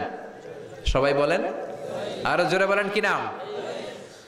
জুরাইজ অনেক বড় আল্লাহর ওলি, পাহাড়ের উপরে তার বাড়ি, সারা রাত তাহাজ্জুদ গুজার হয়। তার গির্জার পাশে তার মায়ের ঘর, তাহাজ্জুদ গুজার হতে হতে বড় আল্লাহর ওলি হয়েছে। তাহাজ্জুদ পড়া ছাড়া ওলি হওয়া যায় নাকি? জোরে বলেন। ওমিনাল লাইলি ফাতাহাজ্জাদ বিহি নাফিলাতাল লাকা আসা আন ইয়াবআসাকা রাব্বুকা মাকামাম মাহমুদা। তাহাজ্জুদের নামাজ পড়লে আপনার মর্যাদা বাড়িয়ে দিবে কে? আল্লাহ। উনি প্রতি রাতে তাহাজ্জুদ পড়তেন। শুনতেছেন না? জিমানি আসছে আপনাদের? জি না। প্রতি রাতে তাহাজ্জুদ পড়তেন। একদিন তাহাজ্জুদের নামাজে দাঁড়ালেন, আল্লাহু আকবার। ইন দ্য মিন টাইম ওনার মা পাশের ঘর থেকে ডাক দিয়েছে, বাবা জুরাইজ, ইয়া জুরাইজ আশরিবনি মোয়া, আমার একটু পানি খাওয়া। কি খাওয়া? রাতের বেলা মাঝে মাঝে বয়স্কদের পানির তৃষ্ণা লাগে না? ও বাবা পানি খাওয়া। জুরাইজ মনে মনে ভাবে, হায় হায়, আমি তো নামাজে দাঁড়ানো, নামাজ পড়বো নাকি, মারে পানি খাওয়াবো।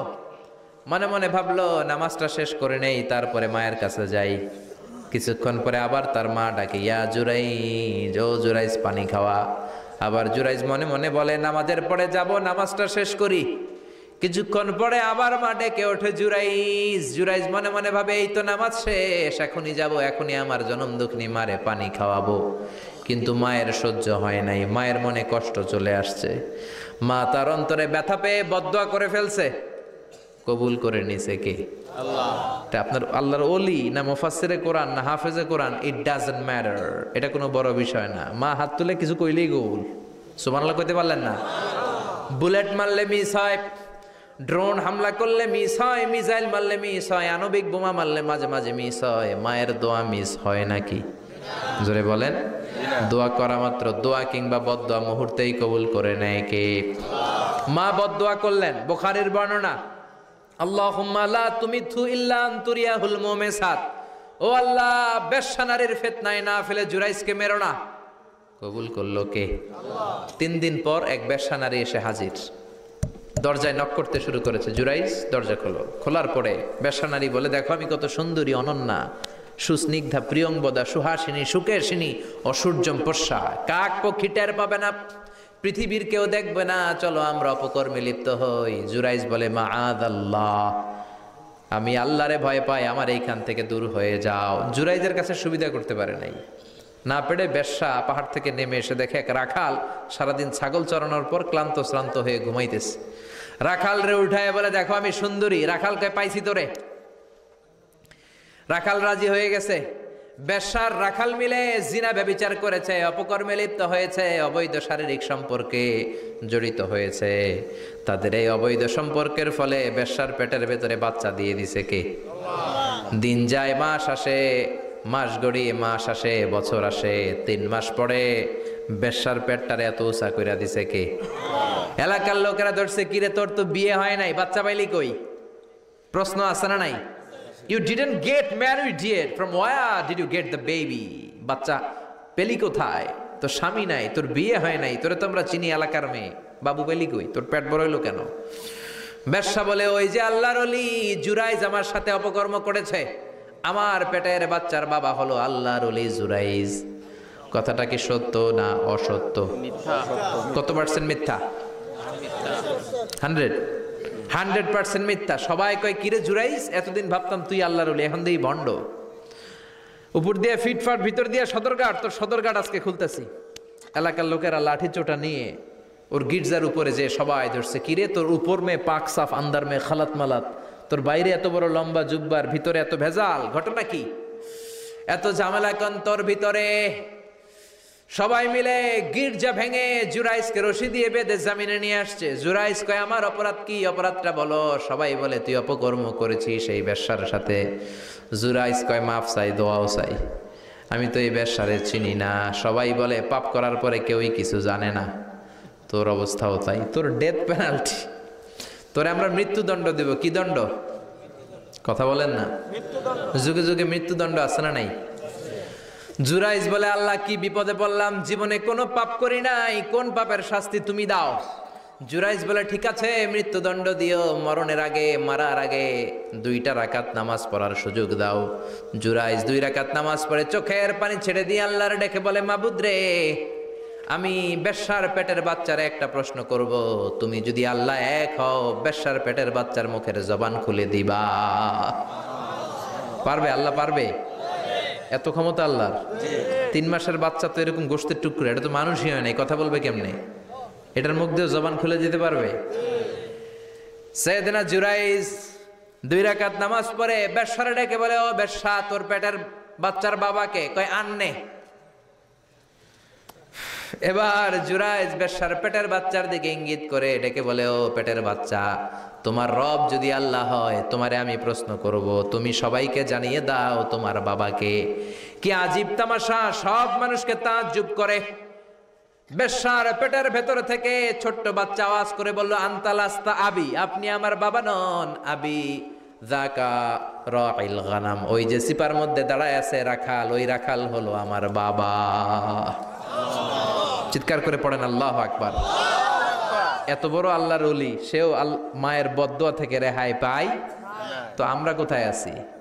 বদদোয়া করলে ভেজালে পড়ে যেতে হবে, রেহাই পাওয়া যাবে না। চিল্লায় কোন ঠিক কিনা? এজন্য খবরদার, এমন আচরণ করব না যাতে বদদোয়া পাই। মা বাবার দোয়া নিব। কি নিব? মা বাবার খেদমত করব, তাদের কাছ থেকে দোয়া নিব। খবরদার, মা বাবাকে হাদিয়া দিব। অনেকে মা বাবারে হাদিয়া না দিয়া এদিক সেদিক হাদিয়া দেয়, আছে না নাই? মাজারের উপরে যায় মশারি টাঙ্গায়, ওর মায়ের মশায় কামড়ায়, ওর বাপের মশায় কামড়ায়, এরকম ডাকাইত, আছে না নাই? এজন্য আল্লাহ বললেন, খবরদার, বিল ওয়ালিদাইনি ইহসানা, মাতা পিতার খেদমত করবা, মাতা পিতার সাথে ইহসান করবা, তাদের কাছ থেকে দোয়া নিবা। কারণ মা বাবা তোমাদের জন্য যে কষ্ট সহ্য করেছে, সারা জীবন খেদমত করলেও শোধ আদায় হবে। আল্লাহ বললেন, খবরদার, 3 কারণে মায়ের মর্যাদা বেশি। আবার বিশ্ব নবীও বললেন, বাবার চেয়ে মায়ের মর্যাদা বেশি। এক হাদিসে বললেন 3 গুণ, আর এক হাদিসে বললেন 4 গুণ। সাহাবী বললেন, কার সাথে ভালো আচরণ করব? বিশ্বনবী বললেন, উম্মুক, তোমার মায়ের সাথে। তারপরেও বললেন মায়ের সাথে, তারপরেও মায়ের সাথে, তারপরে মায়ের সাথে, 5মবারে বললেন তোমার পিতার সাথে। 4 বার মায়ের কথা বললেন। কয়বার? আরো জোরে বলেন। এজন্য আল্লাহ ডেকে বলে, গোলাম, খবরদার, মায়ের সাথে ভালো আচরণ করবা। কারণ হামালাতহু উম্মুহু, বাবা তোমারে পেটে ধরে নাই, পেটে ধরেছে কে? ওয়াহানান আলা ওয়াহান, বোঝার পরের বোঝা, জ্বালার পরের জ্বালা, যন্ত্রণার পরের যন্ত্রণা বাবা সহ্য করে নাই, করেছে কে? ফিসালুহু ফি আমাইন, 2 বছর বাবা দুধ খাওয়ায় নাই, দুধ খাওয়ালো কে? কয় লিটার দুধ আপনি সাবার করছেন মায়ের বুকের, কোনো হিসাব আছে? বিশ্বনবী বললেন, লাউ কাতাআতা জিলদাক, তোমার চামড়াগুলো কেটে কেটে রোদে শুকিয়ে যদি মায়ের 2টা পায়ের জুতা বানায় দাও, 1 ঢোক দুধ যে খেয়েছো সেটার সৌদ আদায় হবে না। ঠিক কি না? মায়ের একেধারে দুধের দাম, কাটিয়া গায়ের চাম, পাপস বানাইলেও ঋণের শোধ হবে না। এমন দরদি ভাবে কেউ হবে না আমার মাগো। ঠিক কিনা? 10 মাস 10 দিন কষ্ট দিলাম। একটা মা তার বাচ্চাকে জমিনে আনতে যে জমিনের আলো দেখাতে যে কত কষ্ট করে শুনেন। চিকিৎসা বিজ্ঞানীরা বলে সুস্থ মানুষ 45 ইউনিট ব্যথা সহ্য করতে পারে, এর বেশি পারে না। কত ইউনিট? 45 ইউনিট। এর বেশি যদি ব্যথা পায় কেউ হয় মরে যাবে, নয় বেহুশ। আমার আর আপনার মা আমাকে আর আপনাকে জন্ম দিতে যে 57 ইউনিট ব্যথা সহ্য করেছিল ডেলিভারির দিন। 57 ইউনিট, 57 ইউনিট প্লাস, তার চেয়েও বেশি। যেটা কোনো অ্যাক্সিডেন্টে আপনার দেহের 20টা হাড্ডি একসাথে ভেঙে গেলে যত ব্যথা, এর চেয়েও বেশি ব্যথা। সুবহানাল্লাহ কইতে পারলেন না? এজন্য আল্লাহ বললেন, খবরদার মা বাবার সাথে খারাপ আচরণ করো না। মা বাবার সাথে খারাপ আচরণ করলে যত বড় আল্লাহর ওলি হও কাজ হবে না। বিশ্বনবীর এক সাহাবী নাম হলো আলকামা। কি নাম? মৃত্যুর আগে দিয়ে আলকামার মুখ দিয়ে কালেমা বেরোয় না। সবাই মিলে আলকামারে বলে, ও আলকামা কালেমা কালেমা পড়ো। আলকামার সামনে সবাই পড়ে লা ইলাহা ইল্লাল্লাহ, কিন্তু আলকামার মুখ দিয়ে বের হয় না। 3 দিন বিছানায় পড়া। কয় দিন? বিশ্বনবী বলেছেন, লাকিনু মাউতাকুম লা ইলাহা ইল্লাল্লাহ, তোমরা তোমাদের মুমূর্ষু রোগীদের সামনে লা ইলাহা পড়ো। দাদা মরে যায়, চাচা মরে যায়, মুমূর্ষু বিছানায় পড়া, কাছে কানের সামনে যে পড়তে আরম্ভ করবেন, লা ইলাহা ইল্লাল্লাহ, লা ইলাহা ইল্লাল্লাহু মুহাম্মাদুর রাসূলুল্লাহ। শুধু কালেমা যে পড়বেন, লা ইলাহা ইল্লাল্লাহ পড়বেন, আবার জোর করবেন না, চাচা পড়েন পড়েন, চাচা কালেমা পড়েন কালেমা পড়েন, আপনি মরে যেতেছেন পড়েন, এগুলো বলবেন না। কারণ এরকম জোরাজোরি করলে এমনি তার রুহু বের হইতেছে, তার তো জান খারাপ। সে যদি রাগের মাথায় কয় না পড়ুম না, তাহলে ঝামেলা আছে না নাই? শুধু কানের সামনে যে মোলায়েম কণ্ঠে পড়তে আরম্ভ করবেন, লা ইলাহা ইল্লাল্লাহ, লা ইলাহা ইল্লাল্লাহ, তাতেই সে বুঝে যাবে, ঠিক কি না? বিশ্বনবীর সাহাবা আলকামার মুখ দিয়ে কালেমা বেরোয় না। বিশ্বনবী আবারে পাঠালেন, সুহাইবকে পাঠালেন, বেলালকে পাঠালেন, 2 জন যে আলকামার কানের সামনে কালেমা পড়ে, কিন্তু কালেমা বেরোয় না। বিশ্বনবী আলকামার বউরে ডেকে পাঠালেন, ও আলকামার বউ, আলকামা কেমন ছিল? আলকামার বিবি বলে, খুব নামাজি ছিল নবী, জিকির করতো, তাহাজ্জুদ মিস হতো না। আলকামার বাবা মা 2 জনের কেউ বেঁচে আছে নাকি? আছে, মা আছে। আলকামার মারে ডাকো। বিশ্বনবী আলকামার মারে বললেন, ও আলকামার মা, তোমার বেটা আলকামা কেমন ছিল? আলকামার মা বলে, ভালো ছিল, নামাজ পড়তো নি পড়তো, রোজা রাখতো নি রাখতো, তোমার সাথে কেমন আচরণ করতো? এই কথা জিজ্ঞেস করার পরে আলকামার মা কান্না শুরু করে দিয়েছে। ডেকে বলে, ও নবী, আমার কথা শুনতো না, বউ পাগলা ছিল, নামাজ রোজা ঠিকই ছিল, কিন্তু আমার কথার গুরুত্ব দিত না, অনেক কষ্ট দিছে আমারে, আজ আমার মনে ব্যথা। বিশ্বনবী বলল, তোমার নিজের ছেলে কি আর করবা, মাফ করে দাও। আলকামার মা বলে, না মাফ করব না। কি বলে? ভেজাল আছে না নাই? বিশ্বনবী বললেন, লাকড়ি আনো, আগুন জ্বালাও, আলকামারে আমরা আগুনে ফেলবো। লাকড়ি আনা হলো, দাও দাও দাও দাও করে আগুন জ্বালানো হলো। সব সাহাবীরা ধরাধরি করে আলকামারে আগুনে ফেলবে। ইন দ্য মিন টাইম আলকামার মা এসে বিশ্বনবীর পা ধরে বলে, ও নবী, আমার কলিজার টুকরারে আগুনে ফেলবেন না, আমার নারছেরা ধন আলকামা, 10 মাস 10 দিন আমি পেটে ধরেছি, আগুনে ফেলবেন না। বিশ্বনবী বললেন, তাহলে মাফ করছো কিনা বলো। চোখের পানি ছেড়ে দিয়ে বলে, নবী যান, আলকামার ব্যাপারে আমার মনে আর কোনো দুঃখ নাই, আমার ছেলেটারে তারপরেও আপনি আগুনে ফেলবেন না, আমি আমার আলকামারে মাফ করে দিলাম। আলকামার মা আলকামার মাফের ঘোষণা যখন দিয়েছে, আলকামা চিৎকার করে পড়তে শুরু করেছে, লা ইলাহা ইল্লাল্লাহু মুহাম্মাদুর রাসূলুল্লাহ সাল্লাল্লাহু আলাইহি ওয়াসাল্লাম। মা বাবার সাথে বেয়াদবি করলে মরার আগে মুখে কালেমা বেরোবে না। চিল্লা এখন ঠিক কিনা? এজন্য আপনি যত বড় আল্লাহর ওলি হন, যত বড় মানুষ হন, মা বাবার সাথে খেদমতের দরকার আছে না নাই? সৈয়দনা ইব্রাহিম ওনার ছেলে ইসমাইলরে দেখতে গেলেন, অনেক দিন পরে দেখতে গেলেন। ওই দিন বাড়িতে সৈয়দনা ইসমাইল বাড়িতে নাই, বনে গিয়েছে শিকার করার জন্য। বাড়িতে সৈয়দনা ইসমাইলের বিবি সৈয়দনা ইব্রাহিম ঘরের দরজার বাইরে থেকে সালাম দিয়ে বললেন, আসসালামু আলাইকুম। ভেতর থেকে কর্কশ গলায় একটা মেয়ে সালামের উত্তর দিয়ে বলল, ওয়া আলাইকাস সালাম। গলার মধ্যে কোনো মায়া নাই, মহব্বত নাই। জিজ্ঞেস করলো সৈয়দনা ইব্রাহিম, মা কেমন আছো? কাইফা হালুকি ইয়া উম্মি। মেয়েটা কয়, বেশি সুবিধার না, তোমাদের খাওয়া দাওয়া কেমন চলে? ভালো না। তোমার জামাই কই? বনে গেছে। এবার মেয়েটা বলতেছে, আমনে কেডা? সাইয়েদনা ইব্রাহিম বলে আমি কে চিনবা না? ইদা জাআ যাওজুকা মিনাল গাবা, স্বামী যখন বন থেকে ফিরবে, ফাকরাই আলাইহিস সালাম, তোমার স্বামীর একটা সালাম দিবা। ওয়া মুরিহি আন ইগাইরা আতাবাতা বাবিহি, আর বলবা ঘরের দরজার চৌকাটটা যেন তোমার স্বামী পাল্টে দেয়। এই কথা বলে বুখারীর বর্ণনা। কিসের হাদিস? বুখারীর হাদিস। ইব্রাহিম চলে গেলেন। ইসমাইল আসার পরে বিবি বলতে আরম্ভ করছে, দুপুরবেলা একটা বুড়া আইছিল। বুড়া কে আইছিল? সাইয়েদনা ইসমাইল বলে কোন বুড়া আসছে, কি বলছে? বিবি বলে আপনারে সালাম বলছে, ওয়া আলাইকুমুস সালাম। আর কি বলেছে? আর বলছে ঘরের দরজার চৌকাট যেন আপনি পাল্টে ফেলেন। এই কথা বলার পরে সাইয়েদনা ইসমাইল চিৎকার দিয়ে বলে, ও কি করলি তুই? নিজের কপাল পুড়লি, নিজের কপালে নিজে কুড়াল মারলি। ও মিয়া, চোর বোঝে চোরের সিগনাল, পুলিশ বোঝে পুলিশের সিগনাল, নবী বোঝে নবীর সিগনাল, ঠিক কিনা? সাইয়েদনা ইব্রাহিম যা বলছে ইসমাইল আলাইহিস সালাম ধরে ফেলছে। ডেকে বললে, এটা বুড়া না, এটা তোর শ্বশুর, এইটা আমার বাবা ইব্রাহিম খলিল। আমার বাবা যা বলেছে, সিগন্যালটা তো গ্রিন সিগন্যাল না, এটা তো রেড সিগন্যাল, এটা তো বিপদ সংকেত। আমার বাবা যা বলেছে এর মানে হলো তোরে যেন আমি তালাক দেই। Get out, get out, I divorced you, তোরে তালাক দিয়ে দিলাম। বাবার খুশির জন্য তালাক দিয়ে দিস। আপনার আব্বাও যদি আপনার বউরে এমনি তালাক দিয়ে ফেলতে বলে, দিবেন নাকি? আবার দিয়া ফেলেন, দিয়েন না, মুসিবত আছে। আপনার বাবাও বাবা, সাইয়েদনা ইসমাইলের বাবা, ইব্রাহিমও বাবা, ঠিক কিনা? সাইয়েদনা ইব্রাহিম মন গড়া কথা বলতেন না, আকাশ থেকে ওহী আসলে বলতেন।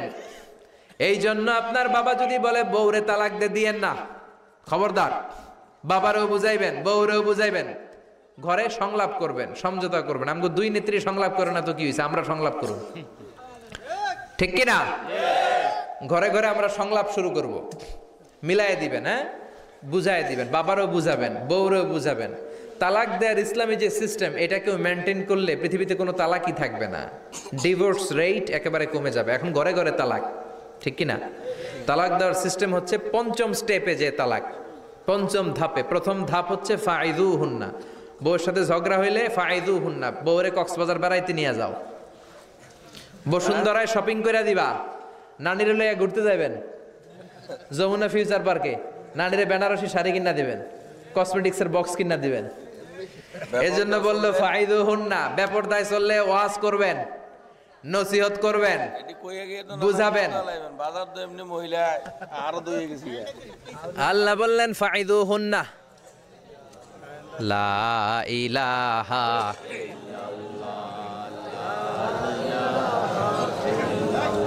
উঠেন না,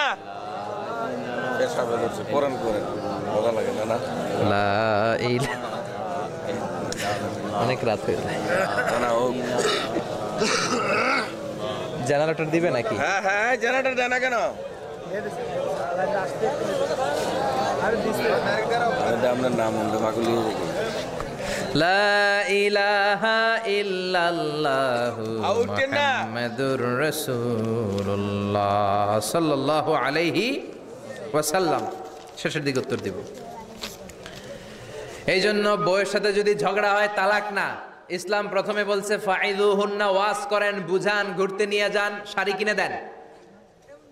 এতেও যদি লাভ না হয়, ওয়াহজুরুহুন্না ফিল মাদাজি, বিছানা আলাদা করেন, বউ থাকবে এক ঘরে, আপনি থাকবেন আরেক ঘরে। হয়তো এই বিচ্ছেদের কারণে ভুল বোঝাবুঝি ভেঙে যাবে, স্ত্রী ফিরে আসবে, ঠিক কিনা? এতেও কাজ হয় না। তারপরে আল্লাহ বললেন ওয়াদ্রিবুহুন্না, এবার একটু শাসন করেন। ঘুরতে নিলেন, কাজ হয় না, শাড়ি কিনা দিলেন, কাজ হয় না, রোম আলাদা করলেন, এরপরও কাজ হয় না, এরপর ওয়াদ্রিবুহুন্না, শাসন করেন। অনেকে এটার অর্থ করে বউরে পিটাও না, পিটানো না। বিশ্বনবী কোনোদিন বউয়ের গায়ে হাত দেয় নাই, ঠিক কিনা? এই ওয়াদ্রিবুহুন্নার শাব্দিক অর্থ হলো পিটাও, কিন্তু পারিভাষিক অর্থ হলো স্ত্রীকে একটু শাসন করো। মুফাসসিররা এই আয়াতের তাফসীর করতে যে হয়রান হয়ে গেছে। অনেকে বলছে ছোট্ট কাঠি দিয়ে পিটাও, আর বলে এই কথা শোনো না কেন, দুইটা বাচ্চা হয়ে গেছে, 3টা সন্তান হয়েছে, এখন সংসার ভাঙতে চাও কেন? অনেক মুফাসসির বলে মেসওয়াক দিয়ে বাড়ি মারো আস্তে আস্তে। অনেক মুফাসসির কয় কোল বালিশ দিয়ে পিটাও, যাতে হাত পা না ভাঙে, ঠিক কি না?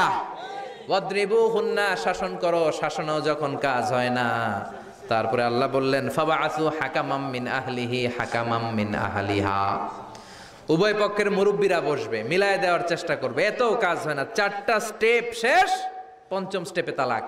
তাও রাগের ছোট যে আমরা বলে দিই 3 তালাক 22 তালাক, এভাবে না। তালাক দুই ধরনের, তালাক আর সুন্নি, তালাক আল বেদঈ। একটা সুন্নতি তালাক আর একটা বেদাতি তালাক। বেদাতি তালাক দেয়া যাবে না, সুন্নতি তালাক দিবেন।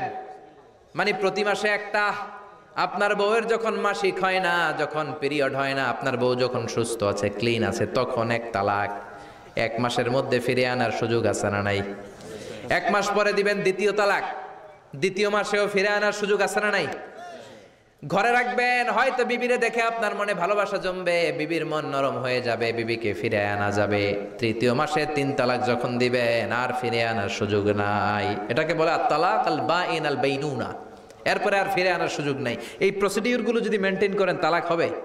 তালাক হওয়ার সুযোগ আছে? এজন্য এগুলো মেনটেন করে তালাক দিবেন, ডিভোর্স রেট কমে যাবে। ওমরে ফারুকের জামানায় এক লোক তার স্ত্রীকে 100 তালাক দিছে। কয় তালাক? এরকম ডাকাত বাংলাদেশও আছে না নাই? 100 তালাক দিছে। এখন ওয়াইফ যে ওমরে ফারুককে বিচার দিছে, ওমরে ফারুক বললো তোমার হাজবেন্ডকে ডেকে আনো। ডেকে আনা হলো, কিরে কয় তালাক দিছস? কয় 100 তালাক। দিবি 3 তালাক, 100 তালাক দিছস কেন? কয় মেজাজ গরম আছিল। ওমরে ফারুক বলে ঠিক আছে, বিচার হলো 3 তালাকে তোর বউ তালাক, বাকি 97 তালাক এখন তোর পিঠে পড়বে। সুবহানাল্লাহ পড়েন। এরকম যদি মাইট দেওয়া যেত জায়গা মতো, সব তালাক বন্ধ হয়ে যেত। চিল্লায় বলেন ঠিক কি না? এজন্য আপনার বাবা যদি বলে ও বাবা তোর বউরে তালাক দে, তালাক দিবেন না, বুঝাবেন। বাবারেও বুঝান, বউরেও বুঝান, বরকত দিবে কে? সাইয়েদনা ইব্রাহিম বললেন ঘরের দরজার চৌকাঠ পাল্টে ফেলো। মনে আছে ঘটনা? না ভুলে গেছেন বোধহয়। তালাক দিয়ে দিলেন বিবিকে। নতুন সংসার শুরু হলো। আরেকটা বংশীয় নেককার মেয়েকে বিয়ে করলেন। 3 বছর পর সাইয়েদনা ইব্রাহিম আবার বেড়াতে আসলেন। আজকেও সাইয়েদনা ইসমাইল বাসায় নাই। সাইয়েদনা ইব্রাহিম সালাম দিলেন, আসসালামু আলাইক। এবার জাদুমাখা কণ্ঠে, কুকিল কণ্ঠে, মোলায়েম কণ্ঠের একটা মেয়ে ঘরের ভেতর থেকে বলে ওয়ালাইকুমুস সালাম। ওয়ালাইকুমুস সালাম। সাইয়েদনা ইব্রাহিম বললেন কাইফা হালুকি ইয়া উম্মি, মা কেমন আছো বলো বলো। মেয়েটা বলে আলহামদুলিল্লাহি আলা কুল্লি হাল, সব অবস্থায় আলহামদুলিল্লাহ। সুবহানাল্লাহ পড়ে। সংসার কেমন চলে? কয় খুব ভালো। খাওয়া দাওয়ার অবস্থা কি? কয় আরো ভালো। এবার মেয়েটা বলে কে আপনি? এই মরুভূমির মাঝখানে রৌদ্রের মধ্যে দাঁড়িয়ে দাঁড়িয়ে কথা বলেন, কেউ তো কোনোদিন আমাদের খোঁজ নিতে আসে না, কে আপনি? ঘরে আসেন। সাইয়েদনা ইব্রাহিম বলে না, আমার পরিচয় দিব না, ঘরেও আসবো না। মেয়েটা বলে আপনি যদি ঘরে না আসেন আমি কিন্তু রাগ করব। সুবহানাল্লাহ কোন। জোর করে ঘরে নিলেন, শরবত খাওয়ালেন, খেজুর খাওয়ালেন, রুটি খাওয়ালেন, মাংস খাওয়ালেন। সাইয়েদনা ইব্রাহিমও চোখের পানি ছেড়ে দোয়া করলেন, ও মিয়া এটাও মাইয়া আগেরটাও। আহা, বেশ কম আছে না নাই? সাইয়েদনা ইব্রাহিম মাথায় হাত বুলিয়ে দিয়ে দোয়া করলেন আর বললেন ইযা জাআ যাওজুক মিনাল গাবা, তোমার স্বামী যখন বন থেকে ফিরে আসবে, ফাকরাই আলাইহিস সালাম, তোমার স্বামীর একটা সালাম দিবা। ওয়া মুরিহি আন ইউসবিতা আতাবাতা বাবিহি, আর বলবা ঘরের দরজার নতুন চৌকাঠ যেন জীবনেও না পাল্টায়। চলে গেলেন। ইসমাইল আসলেন। বেবি বলল নুরানি চেহারার এক আল্লাহর ওলির মতো মুরব্বী লোক আসছিল। মুরব্বী আসছে শুনে ইসমাইল তো ভয় পেয়ে গেলেন। কিরে, আগে তো একটা ঘটনা ঘটছে, ঠিক কিনা? কেমন আচরণ করেছিস বল। বিবি বলে আপনি ভয় পাবেন না, আমি খুব ভালো আচরণ করেছি, আপ্যায়ন করেছি। তিনিও খুশি হয়ে আমার মাথায় হাত বুলিয়ে দোয়া করে দিয়েছেন আর বলেছেন ঘরের দরজার নতুন চৌকাঠ যেন জীবনেও আপনি না পাল্টান। সুবহানাল্লাহ। সাইয়েদনা ইসমাইল বিবিকে জড়িয়ে ধরলেন। বিবিকে জড়িয়ে ধরে বললেন ও বিবি, তুই তো পরীক্ষায় গোল্ডেন এ প্লাস। কি এ প্লাস? যেই মুরব্বী লোকটা এসেছিল সাধারণ কোনো মানুষ নয়, তোমার শ্বশুর আমার বাবা ইব্রাহিম খালিল। আমার বাবা যেই কথা বলে গিয়েছেন, যে ইঙ্গিত দিয়েছেন, এটা তো গ্রিন সিগন্যাল। আমার বাবা বলেছেন তোমার যেন কোনোদিন তালাক না দেই, তোমার যেন ছেড়ে না দেই। এই যে তোমার হাতটা দুনিয়ার বুকে ধরলাম, জান্নাতে যেন তোমার হাত ধরেই দুজনে জান্নাতে ঢুকে যায়। এজন্য বাবা মায়ের দোয়ার দরকার আছে না নাই? মায়ের দোয়ার চেয়ে বড় দোয়া আছে নাকি? জোরে বলেন। সাইয়েদনা মূসা আলাইহিস সালাম আল্লাহরে বললেন, আল্লাহ মাইয়াকুনু জালিসি ইয়াউমাল কিয়ামা, কিয়ামতের দিন আমার সাথী কে হবে? আল্লাহ বললেন সাহিবুকা ফিল জান্নাতি জাজ্জার, কিয়ামতের দিন তোমার সাথী হবে একজন কসাই। কে হবে? জোরে বলেন না। সাইয়েদনা মূসা আলাইহিস সালাম একটু ফেড়া হলেন, কিরে কসাই কেন আমার সাথী হবে? আমি নবী মানুষ, নবী হবে আমার সাথী, আল্লাহর ওলিরা হবে আমার সাথী, কেন কসাই হবে আমার সাথী? রব্বুল আলামিন বললেন, মুসা যাও নিজেই যে দেখে আসো কেন কসাই হবে তোমার সাথী। সাইয়েদনা মুসা আলাইহিস সালাম কসাইয়ের দোকানে গেলেন, যে দেখে না কসাইয়ের স্পেশাল কোনো আমল নাই, খালি গোশত কাটে। কি কাটে? সারাদিন গোশত কাটার পরে বিকেলবেলা বড় একটা গোশতের টুকরা নিয়ে প্যাকেট করে বাড়ির দিকে রওনা হয়। সাইয়েদনা মুসা আলাইহিস সালাম তিনিও কসাইয়ের পেছনে পেছনে ছদ্মবেশে রওনা হয়ে যায়। কসাই বাড়িতে ঢুকার পরে সাইয়েদনা মুসা আলাইহিস সালাম দরজায় নক করতে লাগলেন। কসাই দরজা খুলে দিতে লাগলো। সাইয়েদনা মুসা আলাইহিস সালাম পরিচয় গোপন করে বলে, আমি একজন মুসাফির, আজকে রাতে ও কসাই ভাই আপনার বাড়িতে থাকতে চাই। কসাই বলে, আহলান সাহলান, আসেন, এই ঘরের মধ্যে বসেন। পাশের ঘরে আমার একটু কাজ আছে। পাশের ঘরে যে কসাই মাচার উপর থেকে বৃদ্ধা একটা নারীকে নামিয়ে নিজ হাতে গোসল করে টাওয়াল দিয়ে গা মুছে গোশত রান্না করে রুটি বানিয়ে রুটি আর গোশত এই বৃদ্ধা মহিলার মুখের মধ্যে তুলে দেয়। মহিলাটা তৃপ্তি সহকারে খাওয়ার পরে হাত দুইটা উপরের দিকে তুলে আঁচলটা পেতে আল্লাহর ডেকে বলে, আল্লাহ আমার ছেলের উপর আমি সন্তুষ্ট, এই বলে বিড়বিড় করে কি যেন দোয়া করে দেয়। মহিলাটাকে খাওয়ানোর পরে কসাই প্লেটের মধ্যে গোশত আর রুটি এনে সাইয়েদনা মুসার কাছে এসে বলে, ও মুসাফির ভাই, এই নেন আপনার রাতের খাবার। রাতের খাবার খেয়ে আপনি ঘুমিয়ে যান, সকালে আপনি যাবেন আপনার পথে, আমি যাব আমার দোকানে। সাইয়েদনা মুসা বলে, ও কসাই, আগে বলো এই বৃদ্ধা মহিলাটাকে। কসাই বলে, বৃদ্ধা মহিলাটা ছাড়া দুনিয়ায় আমার কেউ নাই, আমি ছাড়া ওই বৃদ্ধা মহিলার কেউ নাই। এই মহিলাটা হলো আমার জনম দুঃখিনী মা। মা ছাড়া আমার কেউ নাই, আমি ছাড়াও মায়ের কেউ নাই। প্রতিদিন আমি আমার মারে গোসল করাই, নিজ হাতে রান্না করে খাওয়াই। সাইয়েদনা মুসা বলে, তোমার মা হাত তুলে কি দোয়া করলো এটা বলো। কসাই বলে, আমার মা প্রতিদিন রাতে খুশি হয়ে একটা পাগলা দোয়া করে, গত কয়েক বছর ধরে এই দোয়াটা করছে, অনেক বছরের দোয়া, আমি জানি কোনো দিন এই দোয়াটা কবুল হবে না। সাইয়েদনা মুসা বললেন, কি দোয়া? কসাই বলে, আমার মা খুশি হওয়ার পরে চোখের পানি ছেড়ে দিয়ে হাত তুলে বলে, আল্লাহ আমি আমার ছেলের উপর অনেক সন্তুষ্ট, শুনেছি এই জামানার বনি ইসরায়েলের সবচেয়ে বড় পয়গম্বর, তার নাম নাকি মুসা কালিমুল্লাহ। আমি তোমার কাছে দোয়া করে গেলাম, আমার ছেলেরে তুমি ওই মুসা নবীর সাথে জান্নাতে ঢুকাইয়া দিবা। মুসা আলাইহিস সালাম বলে, কানেকশন তো এই জায়গায়, আসল কানেকশন তো এখানে, এটা তো মায়ের দোয়ার বরকত। আল্লাহু আকবার। এজন্য মায়ের দোয়ার বরকতে কসাইকেও নবীর সাথী বানিয়ে দিয়েছে কে? বিশ্বনবী বাবা মার আদর পায় নাই, জন্মের আগেই বিশ্বনবীর বাবা নাই, 6 বছর বয়সে মা নাই, দাদার কাছে মানুষ হয়েছেন, চাচার কাছে মানুষ হয়েছেন। বিশ্বনবী হুদাইবিয়ার উমরা যেদিন করতে যাবেন, 1400 সাহাবীকে নিয়ে বিশ্বনবী উমরা করার জন্য রওনা হলেন। পথিমধ্যে আবওয়া নামক জায়গার মধ্যে বিশ্বনবীর মায়ের কবর। বিশ্বনবীর মায়ের নাম কি? তোরা দেখে যা আমিনা মায়ের কোলে, মধু পূর্ণিমারি সেথা চাঁদ দোলে, যেন উষার কোলে রাঙা রবি দোলে। তোরা দেখে যা আমিনে কোলে, কুল মখলুকে আজি ধ্বনি ওঠে কে এলোই, কালেমা শাহাদাতের বাণী ঠোঁটে কে এলোই, পরে দুরুদ ফেরেশতা বেহেশতের দুয়ার খোলে। তোরা দেখে যা আমিনা মায়ের কোলে। ঠিক কি না? মায়ের কবর বলল সামনে, জায়গার নাম আবওয়া, ছোট্ট একটা টিলা।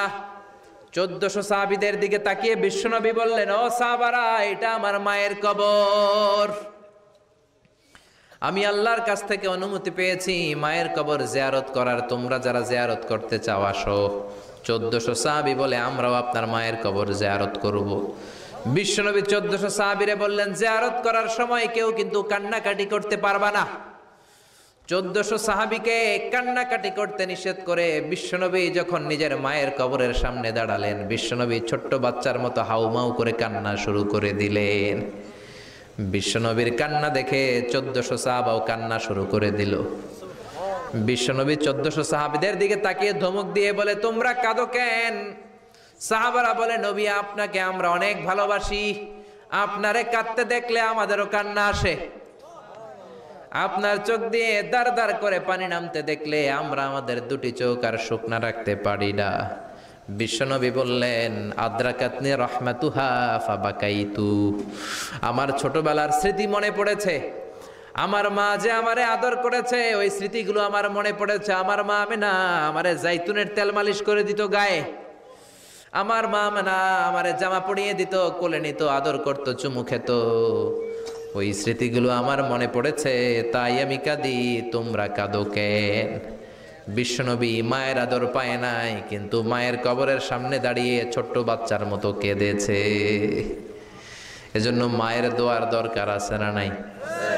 বিশ্বনবী কানা ইউকাসিমুল আহমান ফিল জিআররানা, জিআররানা নামক জায়গার মধ্যে বিশ্বনবী কুরবানির গোশত বিতরণ করছেন। কিসের গোশত? বাংলাদেশে কুরবানির গোশত বিতরণ হয় কি হয় না? জোরে বলেন। বিশাল লম্বা লাইন, বিশ্বনবী লাইনের মধ্যখান থেকে বৃদ্ধা একটা নারীকে আলাদা করে নিয়ে আসলেন। বিশ্বনবী নিজের গায়ের চাদরটা বিছিয়ে দিলেন, মহিলাটারে বসালেন, বড় একটা গোশতের টুকরা দিলেন, প্যাকেট দিলেন। বৃদ্ধা মহিলাটাও বিশ্বনবীর মাথার মধ্যে হাত বুলিয়ে দিয়ে দোয়া করে গেল। সাহাবীরা বললেন, ইয়া রাসূলুল্লাহ, ইয়া হাবিবাল্লাহ, হাজার হাজার মানুষ, কাউকে তো লাইন থেকে আলাদা করলেন না, কে এই বৃদ্ধা মহিলা? কেন এই মহিলারে নিজের চাদরের উপরে বসতে দিলেন? বিশ্বনবী বললেন, জন্মের আগে আমি বাবা হারালাম, 6 বছর বয়সে মাকে হারিয়েছি, মায়ের বুকের দুধ আমি খেতে পারি নাই। যেই মহিলাটারে আমার চাদরের উপরে বসতে দিলাম, এই মহিলাটা হলো আমার দুধ মা হালিমা, বনু সাদ গোত্রের হালিমা। এই হালিমার বুকের দুধ খেয়ে আজকে আমি তরতাজা নবী মুহাম্মদ। চিল্লায় কোন আল্লাহু আকবার। এজন্য মা বাবার দোয়ার দরকার আছে না নাই? কখনো মা বাবার সাথে বেয়াদবি করা যাবে না, গরম আওয়াজে কথা বলা যাবে না, উচ্চবাচ্য করা যাবে না, কোমল আচরণ করতে হবে, মা বাবার দোয়া নিতে হবে। কোনো কারণে মা বাবার সাথে যদি ঝগড়া হয়, বাকবিতণ্ডা হয়, আজকের মাহফিলের পরে মা বাবার পা ধরে আমরা ক্ষমা চাবো। রাজি আছেন? সবাই রাজি আছেন? কেউ যদি মা বাবার পা ধরে ক্ষমা চায়, মা বাবা কি ক্ষমা না করে পারে? আর আম্মা আব্বার পায়ে ধরে চোখের পানি ছাড়তে কি কোনো লজ্জা আছে? জোরে বলেন, আছে? আজকে আমরা ক্ষমা চাইব, আজকে আমরা দোয়া নিব। মা বাবার দোয়া সবচেয়ে বড় দোয়া। মায়ের দোয়া থাকলে ওই ব্যক্তি কখনো ব্যর্থ হয় না। মায়ের দোয়া, আল্লাহর রহমত, এই দুইটা যদি জিনিস যদি কারো জীবনে থাকে, সফলতা তার হাতে ধরা দিবে, ঠিক কি না? এজন্য আল্লাহ বললেন, আমার স্পেশাল ফয়সালা দুইটা। কয়টা? ওয়াকাদা রাব্বুকা আল্লা তা'বুদু ইল্লা ইয়্যা ওয়া বিল ওয়ালিদাইনি ইহসানা। প্রথম ফয়সালা ইবাদত হবে একজনের, তিনি কে? আল্লাহ। আল্লাহ ছাড়া অন্য কারো জিকির করা যাবে? আল্লাহ ছাড়া অন্য কারো কাছে চাওয়া যাবে? আল্লাহ ছাড়া কোনো মাজারে যে সেজদা দেয়া যাবে? দ্বিতীয় ফয়সালা হলো মাতা পিতার খেদমত করতে হবে। আমরা যতটুকু পারি মা বাবার জন্য অর্থ ব্যয় করব, তাদের খেদমত করব, তাদের কাছ থেকে দোয়া নিব। আমাদের জীবনকে উজালা করে দিবে কে?